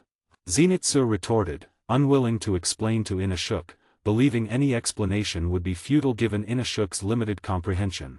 After Yum's grandmother finished the warding ritual, she returned the flint to Yum and said, "I wish you all good fortune. Ryaji, Tanjiro, Zenitsu, Inashuk, please stay safe. Goodbye." Yum called out each name, waving farewell. Ryaji, Tanjiro, and Zenitsu waved back. Zenitsu, however, seized the moment to express his gratitude to Yum, saying, "Yum-chan, thank you for your kindness. If it weren't for Nezuko, I would definitely have come back to marry you. So, Please marry a good person. Yum was surprised by Zenitsu's unexpected declaration of affection, though she recognized it was more of a well-wishing than a genuine proposal. Nevertheless, she perceived Zenitsu's inherent fickleness. This time, however, Yum didn't get angry. Instead, she responded with a cheerful smile, I will. Finally, Ryaji, Tanjiro, and the others set off towards the northeast. Once they were some distance from Yum's house, Ryaji playfully teased Zenitsu, Zenitsu, you actually wanted to marry Yum-chan. You really haven't changed your womanizing ways, have you? Zenitsu vehemently denied it, no way. I only like Nezuko. Then why did you say such sweet-talking mushy things to Yum-chan? Ryaji countered. Ryaji-senpai, those words were a blessing for Yum-chan. Because I already have Nezuko, I'm letting Yum-chan find someone else, Zenitsu explained. Zenitsu's words revealed his affection for Yum, but ultimately, he chose Nezuko over her. Therefore, while Zenitsu claimed devotion, Ryaji remained unconvinced. Whether Nezuko and Zenitsu will ultimately end up together, Ryaji couldn't say for sure, but Zenitsu would undoubtedly grow significantly because of Nezuko. From Zenitsu's demeanor, it was clear he considered himself Nezuko's husband and Tanjiro's brother-in-law. However, this self-proclaimed status was currently recognized only by Zenitsu himself. Tanjiro certainly wouldn't acknowledge it. 180, Chapter 180. After 2 days of travel, Ryaji, Tanjiro, and the others reached the foot of Mount Natagumo in the late evening. Zenitsu trembled violently, clinging tightly to Ryaji's neck and legs. Ryaji sighed in exasperation. Zenitsu, you don't need to be this scared. I won't leave you. Get off. Ryaji ordered. Zenitsu didn't move, saying, Ryaji-senpai, don't you feel something's wrong with this mountain? Wrong? What's wrong? Ryaji hadn't noticed anything unusual. There are screams everywhere. It's terrifying. Many people must be dead. Zenitsu said. Ryaji hadn't heard any screams. But Zenitsu's hearing was exceptional, he could hear things others couldn't. The screams were probably just wind echoing through the mountains. Or perhaps Zenitsu could hear the voices of the dead. Ryaji-senpai, can we not go up? Zenitsu asked. Ryaji shook his head. If you heard screams, something terrible happened. Those who screamed are likely dead. We need to investigate. Scaredy cat. Inashuk taunted Zenitsu. You're the scaredy cat, pig-faced woman. Zenitsu retorted. Scaredy cat wants to fight. Inashuk challenged, ready to fight. Tanjiro stopped Inashuk. Ryaji warned him, this isn't the time for childish squabbles. If Zenitsu doesn't want to go, he can wait here. Inashuk, seeing Ryaji intervene, calmed down. Suddenly, Tanjiro's face changed, he turned and ran. Inashuk followed. Ryaji pulled Zenitsu off his back, throwing him to the ground, and then chased after them. Zenitsu panicked, complaining, again. He reluctantly followed. After running a few dozen meters, they saw someone lying on the road. Tanjiro exclaimed, it's a demon slayer in uniform. The demon slayer, sensing them, looked up and cried, help me, please. 181, Chapter 181. The demon slayer, seeing a glimmer of hope, wept tears of relief. Ryaji and Tanjiro accelerated their pace, reaching the slayer. Tanjiro stopped and asked, are you all right? What happened here? Suddenly, an immense force pulled the slayer upward, lifting him into the air. Help me. The slayer cried in despair. Tanjiro, stunned, froze. Ryaji hesitated, but reacted swiftly. Water breathing, 11th form, water serpent slash. He instantly used the 11th form. Ryaji drew and sheathed his blade with lightning speed, a mere flicker of movement. A water blade flashed, then vanished. The slayer fell heavily to the ground, the pulling force seemingly gone. Ryaji wasn't sure what had pulled the slayer. If it were invisible, his attack would have been ineffective. However, sensing something severed, he knew it had a physical medium. He suspected it was incredibly thin, almost invisible threads, not ordinary ones, capable of exerting such force. The slayer coughed up blood, severely injured. Ryaji couldn't catch him, he was too late. Tanjiro and the others were still stunned. Seeing the slayer fall, Tanjiro realized Ryaji had acted. He rushed to help, laying the slayer on the ground. While Tanjiro helped, Ryaji examined the slayer's back, finding severed, thin threads. They were remarkably soft, seemingly incapable of lifting a person. Mount Natagumo, Spider Mountain, were those threads, spider silk. Ryaji wondered. Are you alright? What happened? Tanjiro anxiously asked, ignoring the details. The Slayer coughed, saying, don't go into the mountain. You'll die. What happened? Tanjiro pressed. The Slayer fainted. 182 Chapter 182. He's dead. He's dead. Zenitsu screamed, terrified by the Slayer's unconsciousness. Ryaji, sensing a faint pulse, said, he's not dead. There's a faint pulse. He used wood breathing to protect the Slayer's heart, sustaining him. This was all he could do. A full-scale rescue wasn't feasible. Wood breathing wasn't resurrection. It couldn't instantly revive the Slayer. However, Ryaji felt the Slayer's life force slowly ebbing, a process wood breathing couldn't reverse. He sighed inwardly. Ryaji-senpai, how is he? Tanjiro, knowing Ryaji was using a special technique, asked after he withdrew his hand. Ryaji didn't reveal the truth, saying, he's stable for now. That's great. Tanjiro exclaimed, relieved. Ryaji looked at Zenitsu. Zenitsu, you don't want to enter the mountain. Stay here and watch over him until we return. He turned to Tanjiro. Let's go. Tanjiro nodded, agreeing. Ryaji, without hesitation, entered the mountain. Zenitsu, watching them go, cried out, hey. He could only watch as they disappeared into the mountain. Once they were gone, Zenitsu sighed, looking at the barely alive Slayer. He sat beside him, hugging his knees. Entering Spider Mountain, Tanjiro detected a strong smell of blood, his expression hardening. Tanjiro, any findings? Which direction should we go? Ryaji asked. Wandering aimlessly was inefficient. Relying on Tanjiro's keen sense of smell was the best option. Tanjiro sniffed, analyzing the complex scents, heading towards the strongest smell of blood. He planned to investigate the strongest scent, hoping to find survivors or demons, following their trail. Ryaji and Inashuk followed Tanjiro. 183 Chapter 183. Following Tanjiro, Ryaji delved deeper into the mountain. Tanjiro quickly detected the scent of survivors and turned to Ryaji. Ryaji-senpai, there are survivors. Let's find them. Ryaji agreed. A few minutes later, Tanjiro spotted two figures hiding behind a large tree. Approaching cautiously, they recognized them as demon slayers. As Tanjiro was about to greet them, one of them turned, looking behind him in terror. Recognizing him, Tanjiro exclaimed, Shinji. Tanjiro. Ryaji-senpai. Shinji replied, surprised. The other Slayer turned, observing Ryaji, Tanjiro, and Inashuk. He asked Shinji, do you know them? Shinji nodded. Brother, these are friends I met during the final selection. Shinji's brother, Murata, was 2 classes ahead of Ryaji and Tanjiro. Shinji often mentioned him, so Tanjiro greeted him politely. Shinichi-senpai, I'm Tanjiro Kamadu.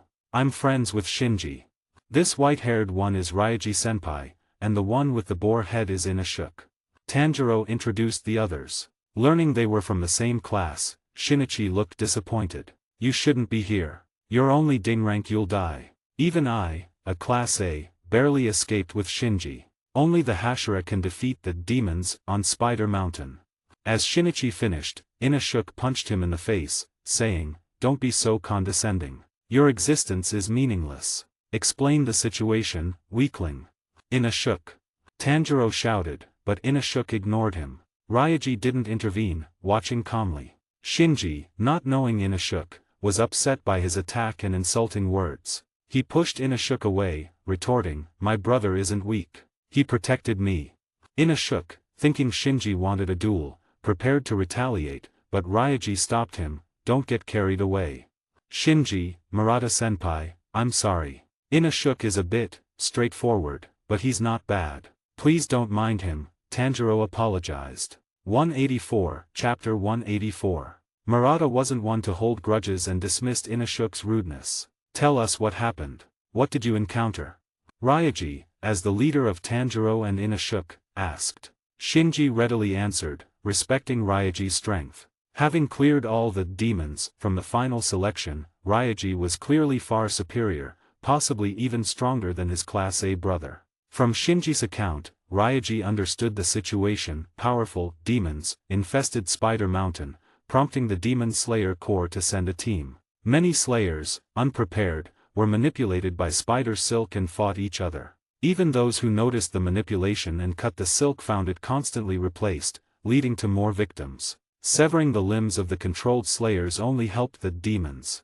Lower-ranked Ding-rank slayers, like Ryaji, suffered the most casualties. Slayer ranks were determined by reports submitted to headquarters by the Crows. Only those meeting the criteria received promotions and rewards. Murata and Shinji were pragmatic. They chose to hide, waiting for either dawn or the arrival of the Hashira. It wasn't cowardice, it was strategic. Charging into a losing battle was foolish.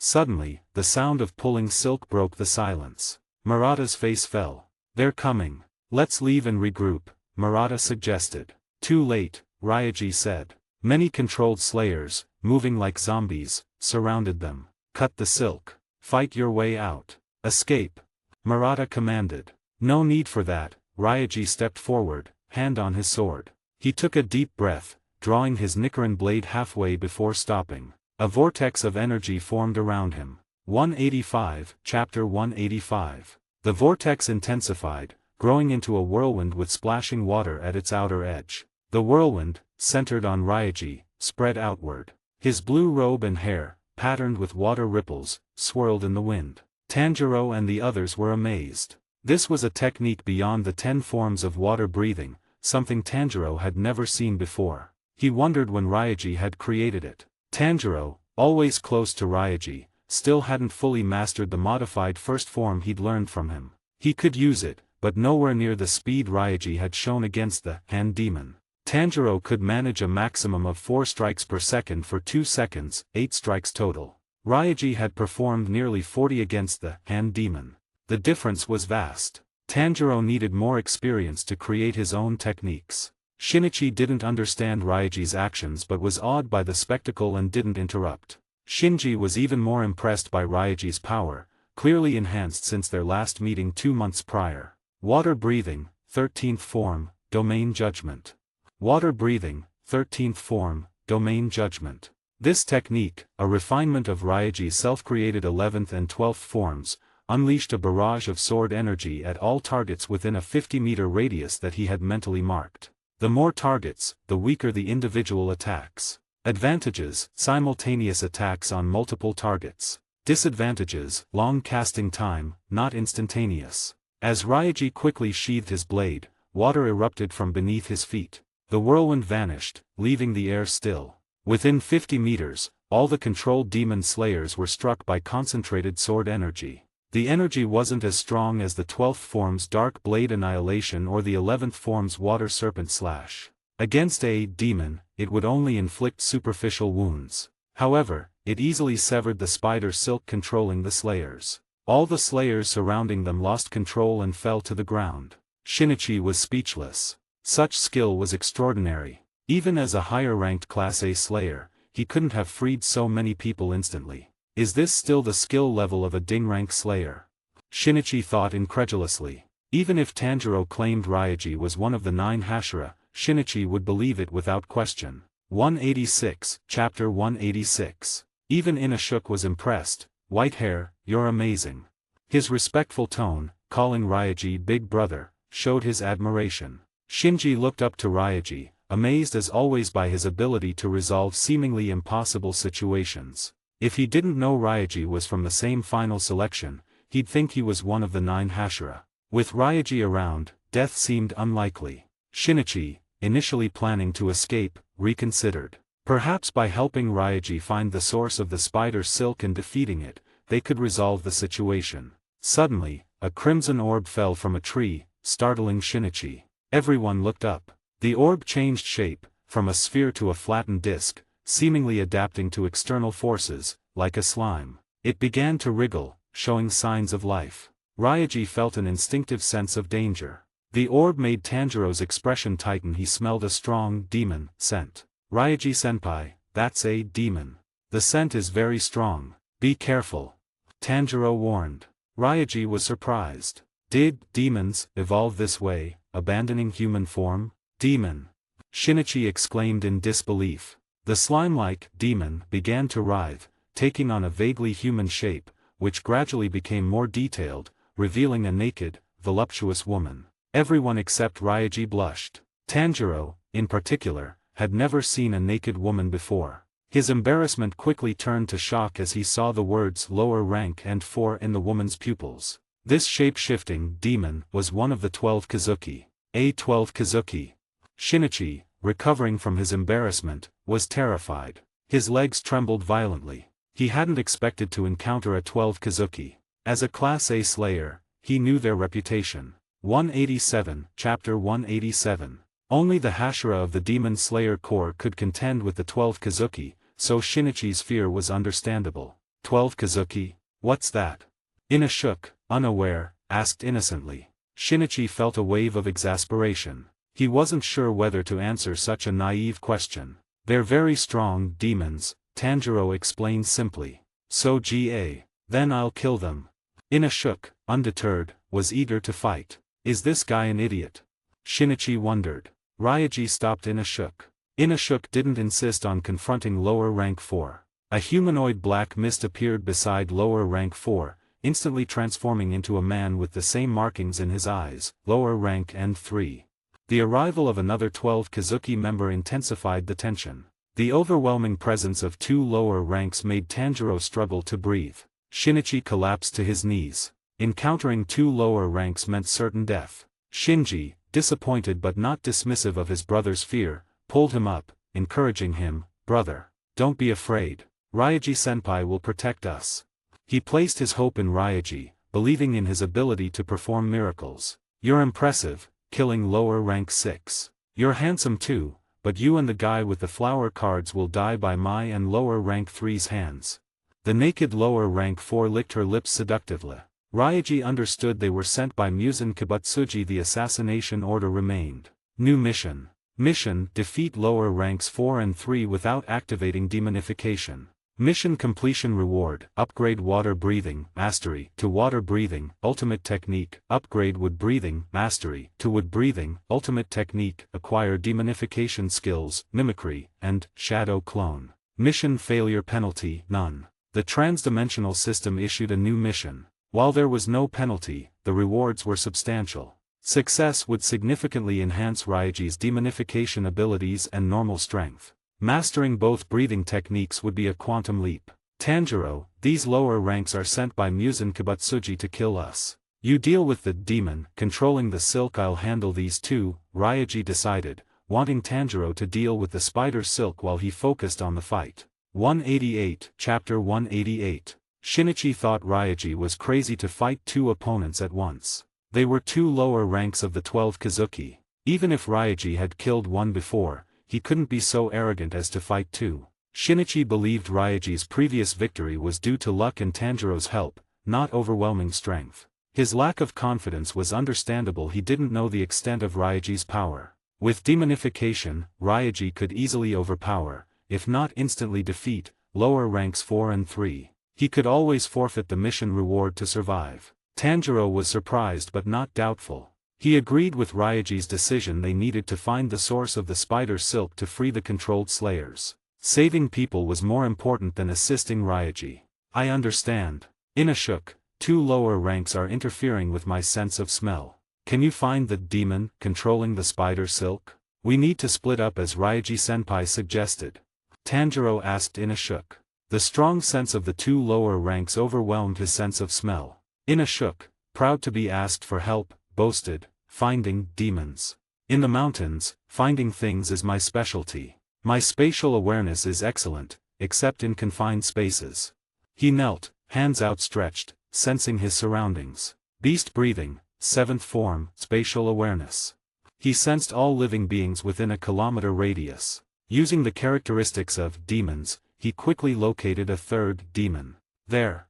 Ina shook pointed. Shinichi-senpai, Shinji. Let's go. Leave this to Ryaji-senpai. Tanjiro urged. Shinji trusted Ryaji and nodded. Shinichi, however, thought both Tanjiro and Ryaji were insane to leave Ryaji alone against 2 lower ranks. Crazy, crazy. He muttered. You're confident. Facing us alone? You underestimate us. Lower rank 4 attacked, her arm extending like clay towards Ryaji, wrapping around him. If you don't want to die, leave. Do you want to watch? Ryaji shouted at Shinichi. His commanding tone stunned Shinichi, who fled immediately. 189, Chapter 189. Tanjiro, Ina shook, and Shinji immediately fled. Seeing Shinichi running in the wrong direction, Tanjiro shouted, "Shinichi-senpai, this way." Shinichi frantically followed. Ryaji felt immense pressure constricting his body, intensifying constantly. If not for the mission reward, he would have activated demonification and retaliated. Your limbs are controlled, you can't use your weapons. Your body alone can't break free. You'll be crushed into paste. Lower rank 4 laughed triumphantly, surprised by the ease of her control. I'll handle this guy. Go after the Slayer with the flower cards, the master has a bounty on his head, lower rank 4 said confidently, sending lower rank 3 after Tanjiro's group. Wood breathing, first form, wood invasion. Ryaji used a new technique. Wood breathing, first form, wood invasion. This technique, created by Ryaji, uses wood breathing to infuse the enemy's body with excessive wood energy, destroying their cells. Inspired by the duality of water, supporting or destroying, wood energy could heal or destroy depending on the amount. Ryaji discovered how to generate large amounts of wood energy through practice. Green mist emanated from Ryaji. Lower rank 4's arm rapidly turned green, then withered and died. What kind of sorcery is this? Lower rank 4 felt the irreversible decay. Continued contact would destroy all her cells, effectively killing her. She hadn't expected Ryaji to use such a technique while completely restrained. She believed disarming a Slayer was a death sentence, their bodies couldn't withstand a demon. Panicked, she severed her arm to break the connection. Lower rank 3, about to pursue Tanjiro, instantly created a shadow clone in front of Ryaji, switching places with his body, and slashing at Ryaji's neck. 190, Chapter 190. Ryaji reacted swiftly. His restrained arm was already necrotic, allowing him to easily break free. He changed his breathing style, placing his hand on his Nichiren blade. Water breathing, 12th form, dark blade annihilation. He drew his blade, creating a dense protective barrier of sword energy, blocking lower rank 3's attack. Water breathing, first form, surface slash. He instantly drew his blade, attacking lower rank 3's neck. A flash of steel, a splash of water, and the blade swung. Lower rank 3, using shadow clone, evaded the attack. The blade struck the black mist clone, dissipating it. The brief exchange was intense. Lower ranks 4 and 3 assessed Ryaji's strength. With such strange techniques and skill, it's no wonder you killed lower rank 6, lower rank 3 said seriously, no longer underestimating him. Ryaji, having assessed their abilities, attacked lower rank 3 first. Lower rank 3's neck was an easier target, lower rank 4's constantly shifting form made her more difficult. Let's work together, lower rank 3 said to lower rank 4. Having witnessed Ryaji's abilities, lower rank 4 realized a one-on-one fight could easily end like lower rank 6, opting for a safer approach. As Ryaji approached, he stumbled, his foot stuck to the ground by a crimson, sticky substance. He looked at lower rank 4, seeing her lower body fused with the ground. The substance holding his ankle was part of her body. He couldn't use brute force. He attacked the ground. Water breathing, 8th form, waterfall basin destruction. Water breathing, 8th form, waterfall basin destruction. This is a powerful downward strike, causing severe impact on the ground or anything below. A master can create a powerful surge of water. Ryaji swung his blade, creating a powerful surge that shattered the sticky substance, freeing his foot. Though free, lower rank 3's attack was imminent. While Ryaji used waterfall basin, lower rank 3 placed a shadow clone behind him. 191, Chapter 191. Ryaji anticipated lower rank 3's attack. After waterfall basin, he performed a tactical roll to safety. Lower rank 3 didn't switch places with the shadow clone but threw a shuriken. All the shadow clones followed suit. Ryaji deflected the shurikens with a flourish. Clang clang clang. He blocked all 6. As he prepared to use water breathing, 3rd form, flowing dance, lower rank 4 entangled his legs, preventing a counterattack. Ryaji was at a disadvantage, unable to counterattack. He proved otherwise. Water breathing, 13th form, domain judgment. He used domain judgment to regain control. Targeting only the 2 lower ranks and their clones, the casting time was much faster. He drew his blade halfway, creating a powerful whirlwind, then sheathed it. The blade's movement created a surge of water, and lower ranks 4 and 3 were struck by sword energy. Domain Judgment targeted all within range. Lower rank 3's shadow clones were instantly dispelled. The attack wasn't lethal, it only caused superficial wounds on lower rank 3. The wounds were from the energy, not the blade, so the inhibitory effect was minimal. Lower rank 4, being a viscous substance, was sliced into pieces. Her body parts began to reform. Lower rank 3, annoyed that Ryaji had attacked first, began healing. The injuries weren't fatal, her healing ability would quickly restore her. Ryaji, seizing the opportunity, freed himself from lower rank 4's grasp and considered how to avoid her. He spotted a tree and leaped onto it, believing it would prevent lower rank 4 from reaching him unless she could climb trees. 192, Chapter 192. Even if lower rank 4 could climb the tree, it wouldn't be as easy as on the ground, giving Ryaji more reaction time. Lower rank 4 reformed after being disintegrated. Seeing Ryaji in the tree, she was surprised. He was not only strong but also clever to use the tree to his advantage. However, it would make attacking them more difficult. Ryaji considered his options. Lower rank 3, a swift assassin, used Shadow Clone to appear before him, initiating a fight. Ryaji countered. Lower rank 3 threw a shuriken, then, using Shadow Clone, circled behind Ryaji, throwing 2 more. Ryaji knew lower rank 3 relied on Shadow Clone to create openings for a fatal attack. Water Breathing, 12th form, Raging River Force.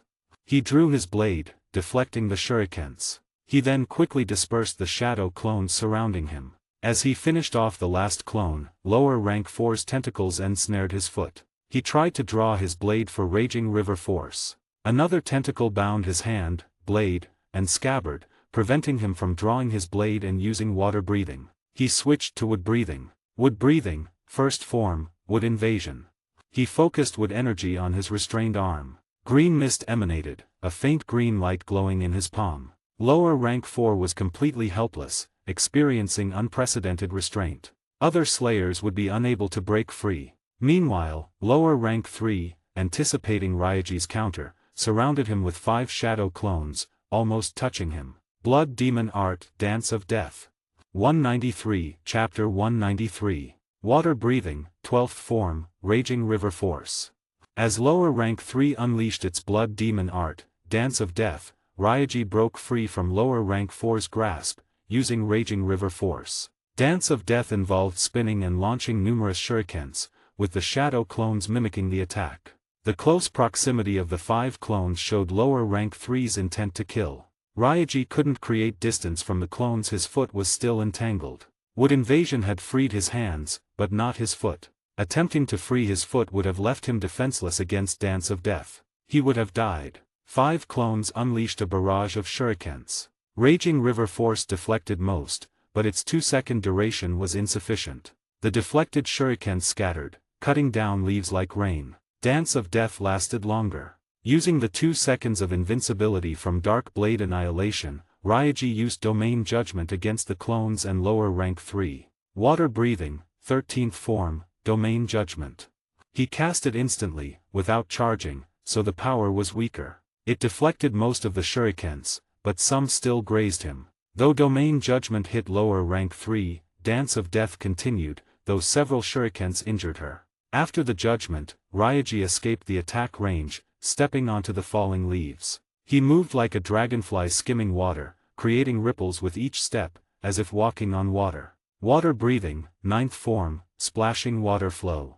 This technique, using leaves for movement, was similar to Tanjiro's tactic against Jayataro, but Tanjiro used paper, Ryaji used leaves. Ryaji was more skilled, deflecting shurikens while advancing on lower rank 3. Lower rank 3 continued Dance of Death, even though Ryaji had escaped. Lower rank 4 couldn't restrain Ryaji on the leaves. Even transforming into tentacles, she couldn't stop him. 194, Chapter 194. Lower rank 4, knowing Ryaji targeted lower rank 3, transformed into a viscous substance and moved towards her. Ryaji, having evaded all attacks, closed in on lower rank 3, raising his blade to strike her head. As the blade descended, lower rank 3 switched places with a clone. Ryaji missed, only destroying 1 clone. Ryaji anticipated this, remaining calm. As he landed, he shifted his attack. He crouched, feet in a bow stance for balance, sheathing his blade. He then feigned drawing his blade, rapidly drawing it 5 times. Swish swish swish swish swish. 5 distinct sounds blended into one. Water breathing, 11th form, dead calm. Water breathing, 11th form, dead calm. This is a derivative of dead calm, changing a single target attack into a multi-target attack. Knowing the number of clones, Ryaji used 5 strike to target lower rank 3 and her clones. This was his true killing blow. Dead calm was lethal even if lower rank 3 switched places, she couldn't evade the calculated attacks. 5 flashes of steel, and lower rank 3's head rolled to the ground. Damn it, how did you do that? Lower rank 3 was surprised by the attack from a distance. Before she could react, lower rank 4 attacked. Ryaji, focused on lower rank 3, was caught off guard. Blood demon art, endless consumption. Lower rank 4, completely viscous, transformed into a gaping maw and swallowed Ryaji. Before being swallowed, Ryaji took a deep breath, the key to his escape. Inside lower rank 4, Ryaji found he couldn't breathe and felt his body being disintegrated. She intended to absorb him completely. He tried to move but was restricted by the viscous substance. Outside, lower rank 4's body reformed into a human shape, mimicking Ryaji's position when swallowed. 195, Chapter 195. Ryaji knew he had to act otherwise, he'd die. He couldn't breathe or move, making water breathing impossible. Even wood invasion, with a single breath's worth of energy, wouldn't destroy all of lower rank 4's cells. A prolonged fight was futile. Should he use demonification? He considered it but didn't want to forfeit the mission reward.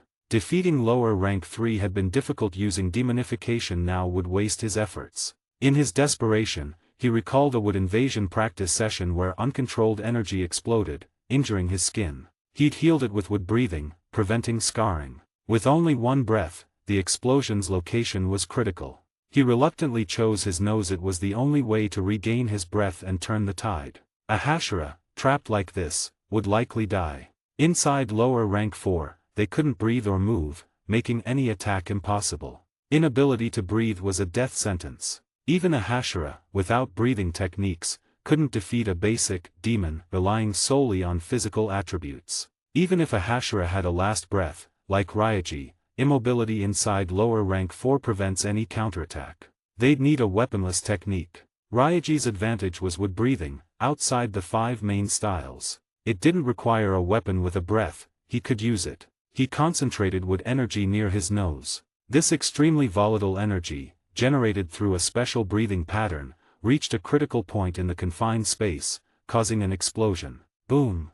A dull explosion shattered lower rank 4's grip, scattering her body. Ryaji's nose bled profusely. He greedily breathed, using wood invasion. Lower rank 4, surprised by his resistance, tried to re-envelop him.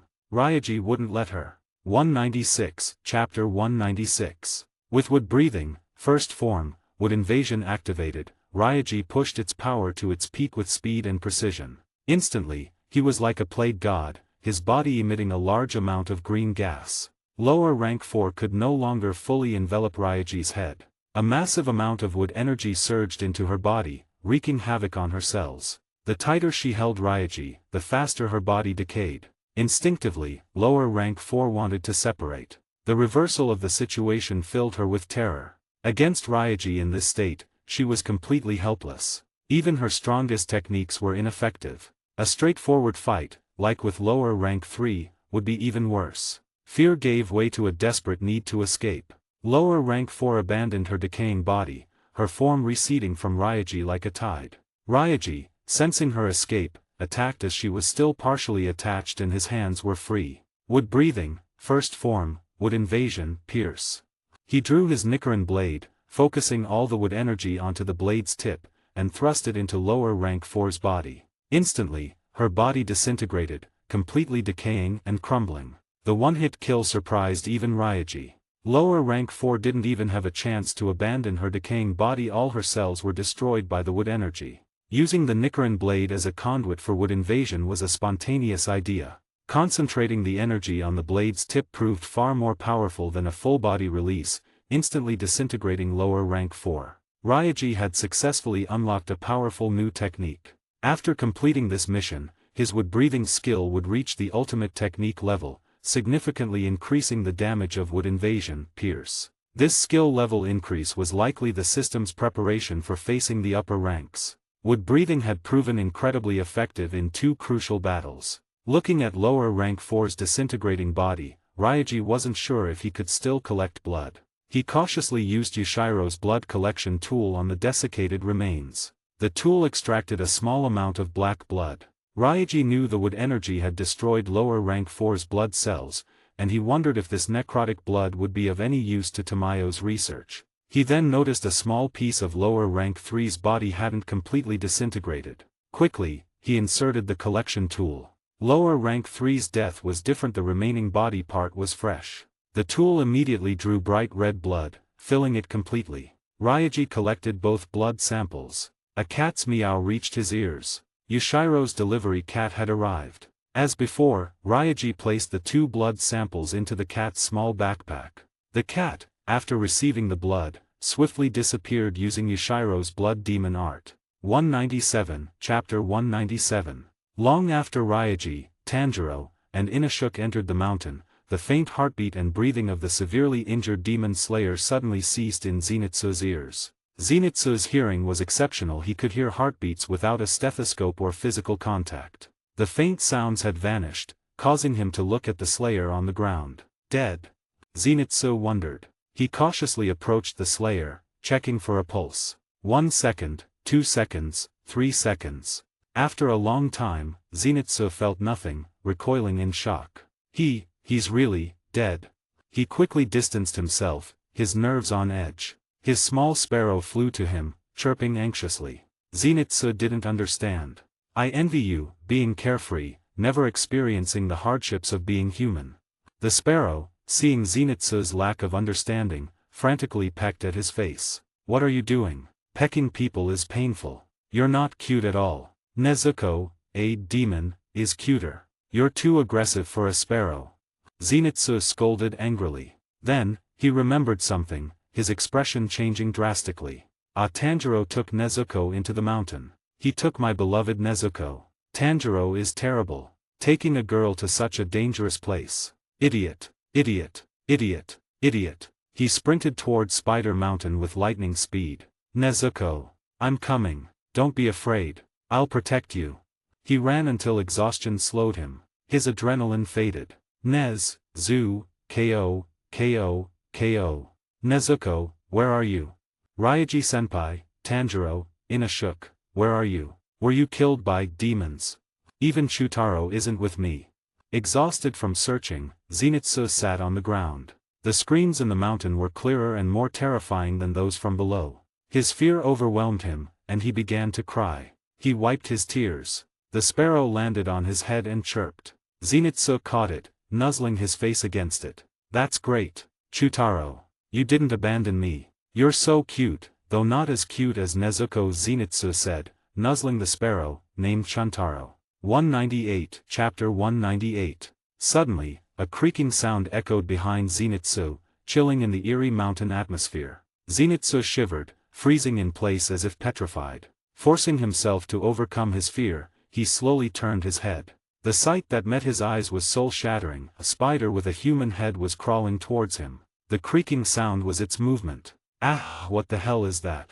Zenitsu screamed, his fear fueling an adrenaline rush. He fled, his speed astonishing. He covered over 10 meters in an instant, a yellow blur. A human-headed spider. What's going on? Am I dreaming? This is a dream. Wake up! Wake up! Zenitsu shouted, trying to dispel his terror. He ran blindly into a clearing with fewer trees. He stopped abruptly, his pupils constricting in shock. He saw people in a wooden house suspended in midair. Most were demon slayers, some were civilians. Some were already changing, their limbs were shrinking, replaced by spider legs. They were horrifying, monstrous creatures. What the hell is that? What is that? Humans turned into spiders? Is that house floating? I can see silk threads.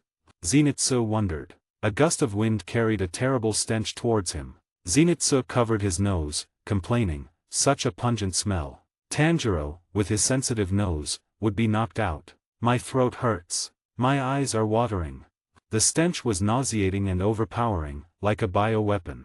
The house creaked, and a human-headed spider, far larger than the one he'd encountered, descended on a strand of spider silk. So big, so big, so big.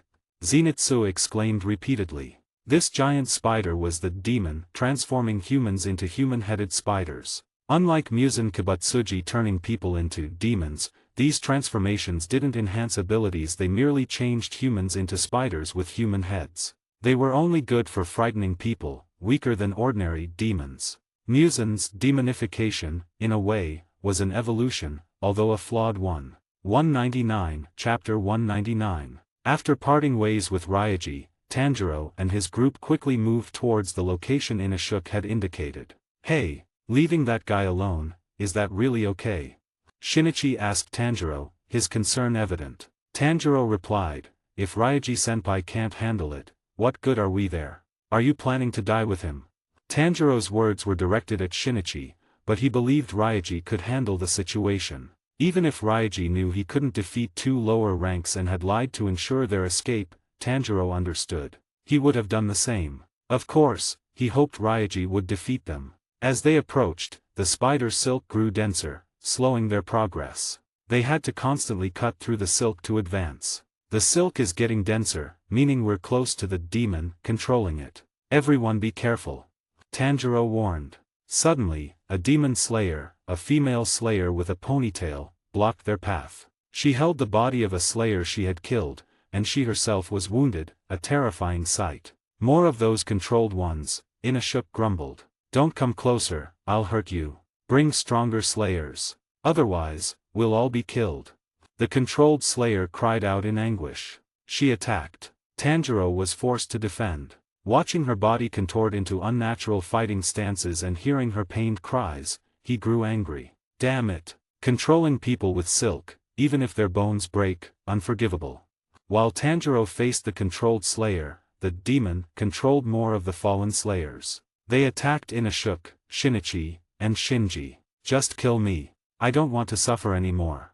Kill me, quickly. The slayers, their bodies grotesquely twisted, begged to die. Since you're so insistent, I'll grant your wish. Inashuk, excited by their pleas, drew his two Nichiren blades, ready to end their suffering. Wait, Inashuk, don't hurt them. Tanjiro stopped him. He knew Inashuk was capable of killing his teammates. 200, Chapter 200. Inashuk, wait, you must have a way to save them. Tanjiro's compassionate nature led him to try and save those who wished to die. So annoying. Tanjiro, you're really annoying. Inashuk stopped his attack on the controlled slayers. Tanjiro, sensing Inashuk's frustration, said, but they're our comrades. We can't intentionally hurt them. Dodging attacks, Inashuk retorted, they begged us to kill them. What's the problem? While dodging attacks, Tanjiro and Inashuk collided back to back. Inashuk said, they're fast and unpredictable. If we dawdle, we'll be the ones killed. Tanjiro, leave this to me and my brother. Go find the demon controlling the silk and kill it. That's how we break this deadlock and save everyone, Shinji suggested while facing a controlled slayer. Shinichi, his brother's suggestion sounding like reckless heroism, scolded him, Shinji, have you lost your mind? What are you saying? Shinichi disagreed. He didn't believe Tanjiro could kill the demon. If Tanjiro failed, Shinji's decision would put them both in mortal danger. Tanjiro, surprised by Shinji's trust, nodded. Inashuk, let's go. Leave this to them. Fine. Inashuk, tired of fighting the slayers, fought his way through and headed towards the demon. Tanjiro followed, promising Shinji before leaving, I'll definitely get you out of this. Wait, you're really leaving? Shinichi panicked as Tanjiro and Inashuk ran off. They ignored him. Frustrated, Shinichi grabbed Shinji, yelling, what kind of heroics are these? Don't you know splitting up your forces is incredibly stupid? Brother, Tanjiro is Ryaji-senpai's junior. He can definitely kill the demon controlling the silk. That was Ryaji-senpai's plan. Trust Ryaji-senpai and Tanjiro. Shinji reassured him. Shinji's decision stemmed from his trust in Ryaji's instructions to Tanjiro. If Ryaji trusted Tanjiro, so did he. Shinichi argued, believing he would be a better choice to stay behind and hold the line. Every novel listed in the description comes with permanent access to the audiobook on Telegram. You pay once, and if the novel is still ongoing, you'll receive all future updates automatically. No extra cost. Choose your novel from the description, then DM me on Telegram, WhatsApp, or Discord. After payment via PayPal, Ko-Fi, or Patreon, you'll get instant access. Simple, secure, lifetime listening. Guys, make sure to like, subscribe, and hit the notification button. Your support means a lot.